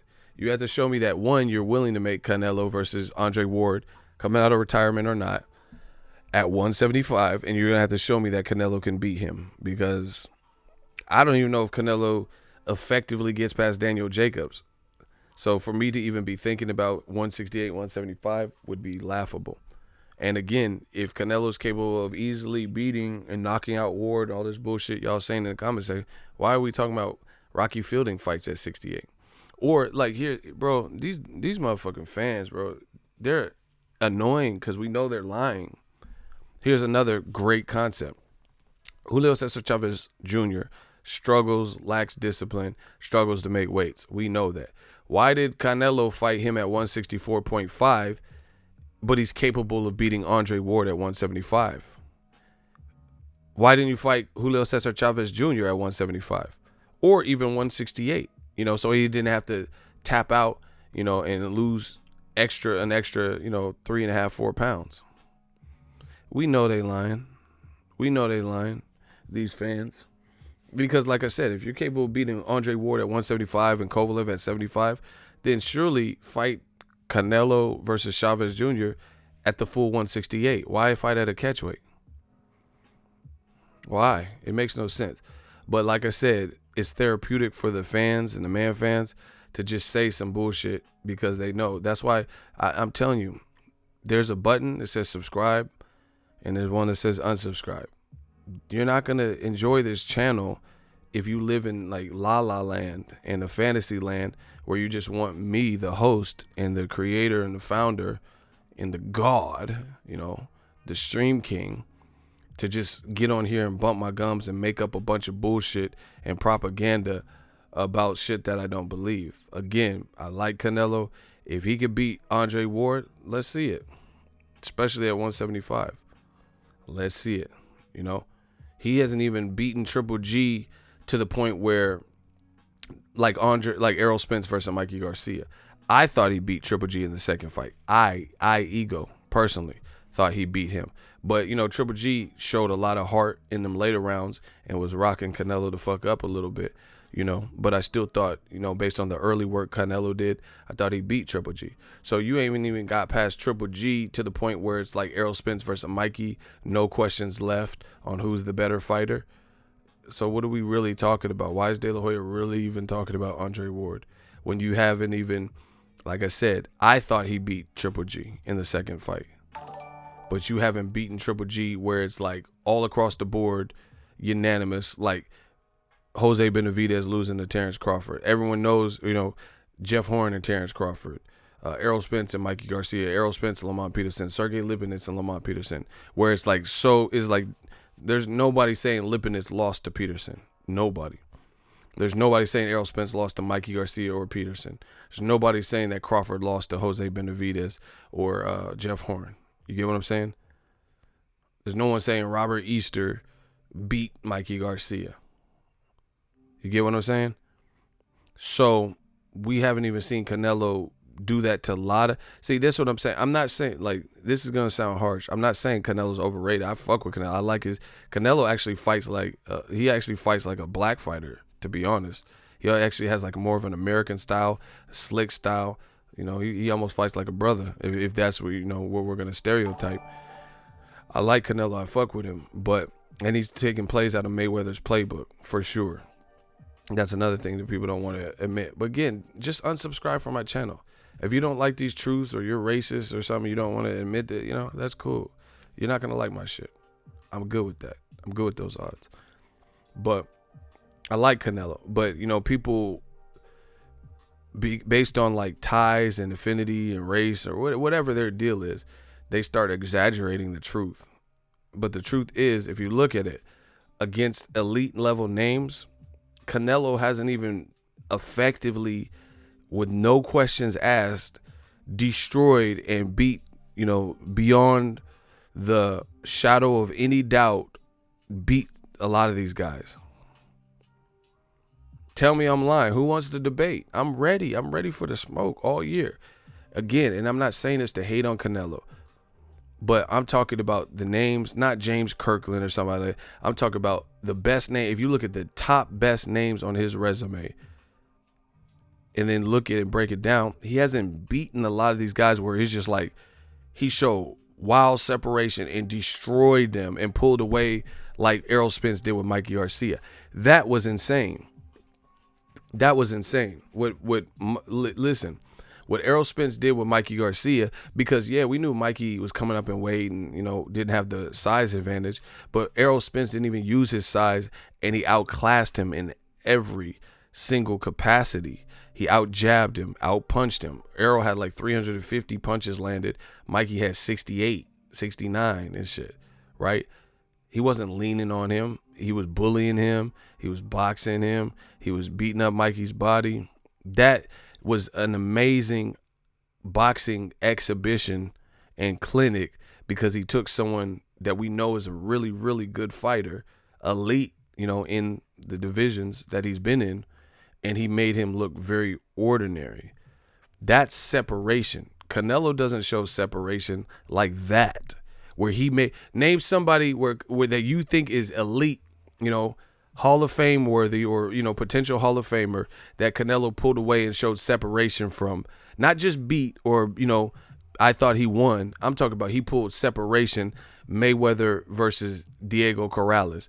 Like Mayweather, what he did to Diego Corrales, rest in peace to Chico, he pulled away. He left no doubts, no stone unturned. Juan Manuel Marquez is one of my favorite, total Mexican legend, one of my favorite counterpunchers of all time. Floyd pulled away, knocked him down, and made it look easy. He made it look to the point where it's one-sided, where people get bored or whatever. I didn't get bored because I like boxing. But I'm saying other people who are, if you're rooting for Marquez or some shit, you probably weren't entertained by it. And he just completely pulled away. Even Mayweather versus Mosley, beyond the second round, even in the second round, Mayweather was a dog in that round. After he got hurt, and then he was like, oh shit. He got hurt that second time. He started feeding Shane Mosley some shit. Watch it again. But then he won rounds 3 through 12. That's separation. When Mayweather adjusted versus Cotto, he almost knocked out Cotto in the 12th round. When Canelo done that? And then this is the other thing. I'm telling you, and I'm not trying to sound like a relic or fossil or something. Like I'm just like, like some old school historian and I only respect throwback fighters. But these throwback fighters, this is why they're revered the way they are, because they're doing different shit. Floyd Mayweather is pulling away from guys, and he's not the bigger man. He's not the person with the size advantage, and he's beating up on Cotto. Canelo beat Cotto, which I told you was going to happen. I even did a 7 reason. But he's also looks like a fucking G.I. Joe next to Cotto. He looks way bigger than Cotto. And Mayweather almost knocked out Cotto in the 12th round. I didn't really see Cotto. I'm sure he was hurt by Canelo because Canelo's big. But I never really seen where Cotto was in. He looked in worse shape versus a smaller Mayweather in the 12th round than any round in the Canelo fight. And Canelo looked dumbass big next to him. And Canelo fought the version of Cotto that had already lost to Austin Trout and had already lost to Floyd and had 2 tough fights with Margarito. Same thing with Triple G. Triple G is way bigger than Canelo, and he was getting pushed back by Canelo. And that was Canelo in the second fight. That was Canelo's third fight at the 160 mark, 160 plus. Mayweather is smaller than Canelo, and he was backing Canelo up, and he was dogging Canelo. This is what I'm talking about. So, again, I love Canelo. I think he's a great talent, a great fighter in this generation. But he's also a guy where, he's not always showing, like, so many levels above the better names. Like Rocky Fielding, James Kirkland, yeah, he gonna fuck you up for sure. But if the elite people, like the people that, momentum and have a good style to combat his, I don't remember a Canelo fight where he pulled away in such a way where it was like Spence Garcia, Mayweather Gotti, because Gotti at the time, see, a lot of y'all don't know shit about boxing. Arturo Gotti was bigger than Floyd. And Arturo Gotti was like, Floyd was talking crazy to Gotti. He was talking crazy. He's like, okay, motherfucker, I said I'm gonna beat him to 7, but if he keep talking, I might cut it to 4. Like Floyd was talking greasy. I remember they had an HBO satellite feed, split screen, and Gotti was just laughing like, oh man, this motherfucker, he don't know what he's into. Floyd was talking crazy. Yeah, he from Atlantic City, New Jersey. I'm gonna beat him in front of his crowd. Like Floyd was aggressive, and that's how he fought Gotti. Gotti was the bigger guy, and he fought Gotti in Atlantic City, New Jersey. Gotti's from Canada, I believe, but his adopted home, his second home, how like Jean Pascal and Don Stevenson, they come from different places, Haiti and shit, but then they reside in Canada. Gotti was like a guy from Canada that migrated, and he was living in that area, the Jersey area. And he's like, the reason I'm a beat Gotti. Y'all keep saying he great. I'm gonna beat him. He a C+ fighter, and I'm an A+ fighter. He a C- fighter. That's it. He a C- fighter. I'm an A+ fighter. So who's gonna win, and I'm gonna show you he a C-. Floyd was talking crazy, but he backed it up. I ain't never seen Canelo do that. I never seen him pull like that type of separation. Like, I'm not saying Canelo needs to trash talk, so don't get caught off on the wrong thing. That motherfucker was talking greasy, and then he showed you everything he was talking about in them interviews, because he dogged Gotti. And I love Gotti, rest in peace, Arturo Gotti, Mickey Ward. He dogged him. He's like, I'm an A+ fighter. He a C- fighter. He can't beat me. See? Easy work. He can't beat me. Yeah, rest in peace, Tech 9. Rest in peace, Arturo Gotti. Very unfortunate. Rashid Mohammed, $2 super chat. Pensacola. Shout out to the homeland of Roy Jones Jr. Didn't I just say that? That's what it takes some time. He disrespected Ricky Hatton. Man, he disrespected Shane Mosley. He's like, Shane Mosley, he got on a green suit. Motherfucker broke. I'm rich, motherfucker. He got a green suit, and I'm money made. Why you take off that green? He looked like Avatar. Floyd was talking crazy to all of them dudes, but he backed it up. Like I said, let's debate. Debate with the young god, young credentials. Tell me the fight where Canelo fought somebody elite with a lot of momentum, you know, like an undefeated champion or something, and he pulled away like Errol Spence just did with Mikey Garcia. You know? Even Amir Khan was hanging with Canelo. Amir Khan I gave Amir Khan the first 4 rounds. Amir Khan was holding his own. He each. You know, so what are we talking about? So that's why, you know, I don't see him fighting Andre Ward. Okay, we'll do it right now. Name an elite level name with momentum, champion, undefeated, that type of stuff, you know, minimal loss, that Canelo fought and he pulled away viciously, where he put on like some crazy, you know, one-sided super separation affair.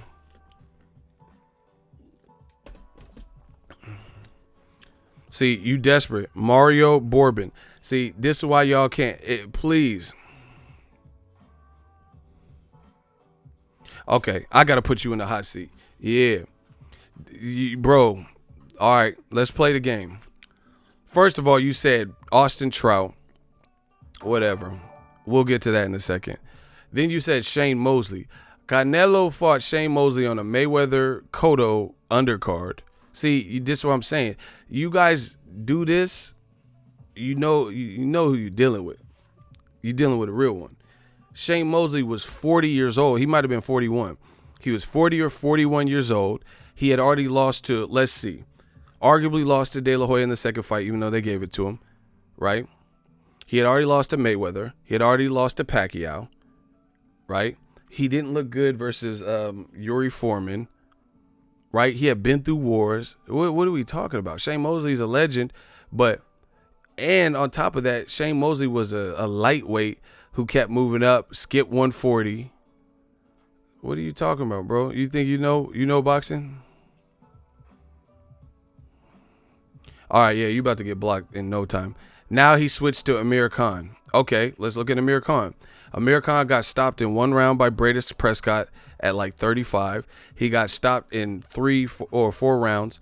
He got hurt and dropped in the 3rd round in a fight he was winning. Then he got dropped 2 more times against Danny Garcia at 140. Amir Khan was coming off of the Chris Algieri performance where he got hurt in round 1 by Chris Algieri, who was coming off of a Manny Pacquiao. You're dealing with the boxing encyclopedia, right? Chris Algieri was coming off of a 6 knockdown Pacquiao loss in Macau, China. Then he moved up to 147 where he hadn't fought, coming off of a Ruslan Provodnikov tough fight, coming off a 6 knockdown Pacquiao loss where he got embarrassed and dominated, right? Then he moved up, fought Khan, rocked Khan in the 1st round, and that was a close competitive fight. Then Khan took a year off chasing Mayweather and Pacquiao fights, and then he fought Canelo at a man-made Canelo weight of 155. And he didn't dominate Amir Khan, as I said.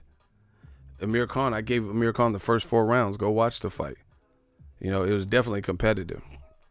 The Trout fight, that's easy. Trout was an undefeated southpaw, but, you know, his biggest win was Cotto.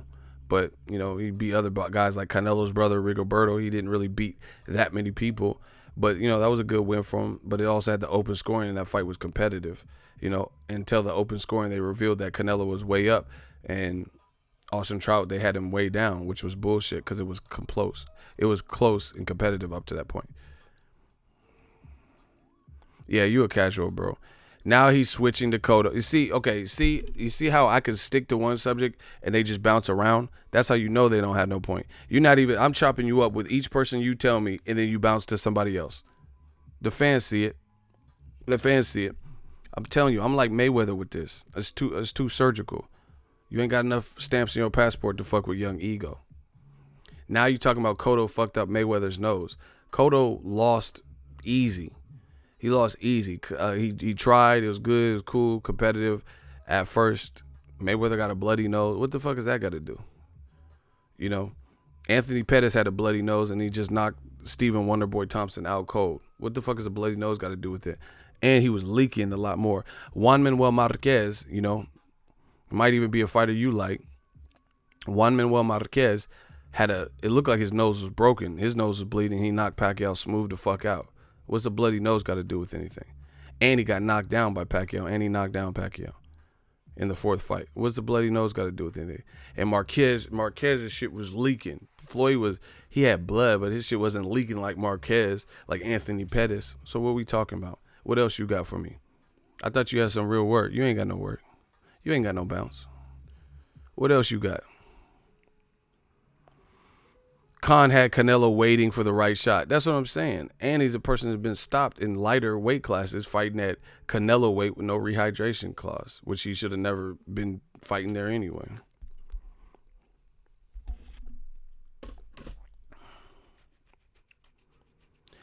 Let's vote. I'm done. Did he beat me in this hot seat? Mario Bourbon. I said a fight like Mayweather and Gotti, Mayweather Diego Corrales, Mayweather Canelo, where Canelo fought the person and just pulled away. This man's talking about Austin Trout, which was competitive. He's talking about Amir Khan, which was competitive. You proving my point. He's talking about Shane Mosley, which was actually somewhat competitive because Canelo was fighting in spurts.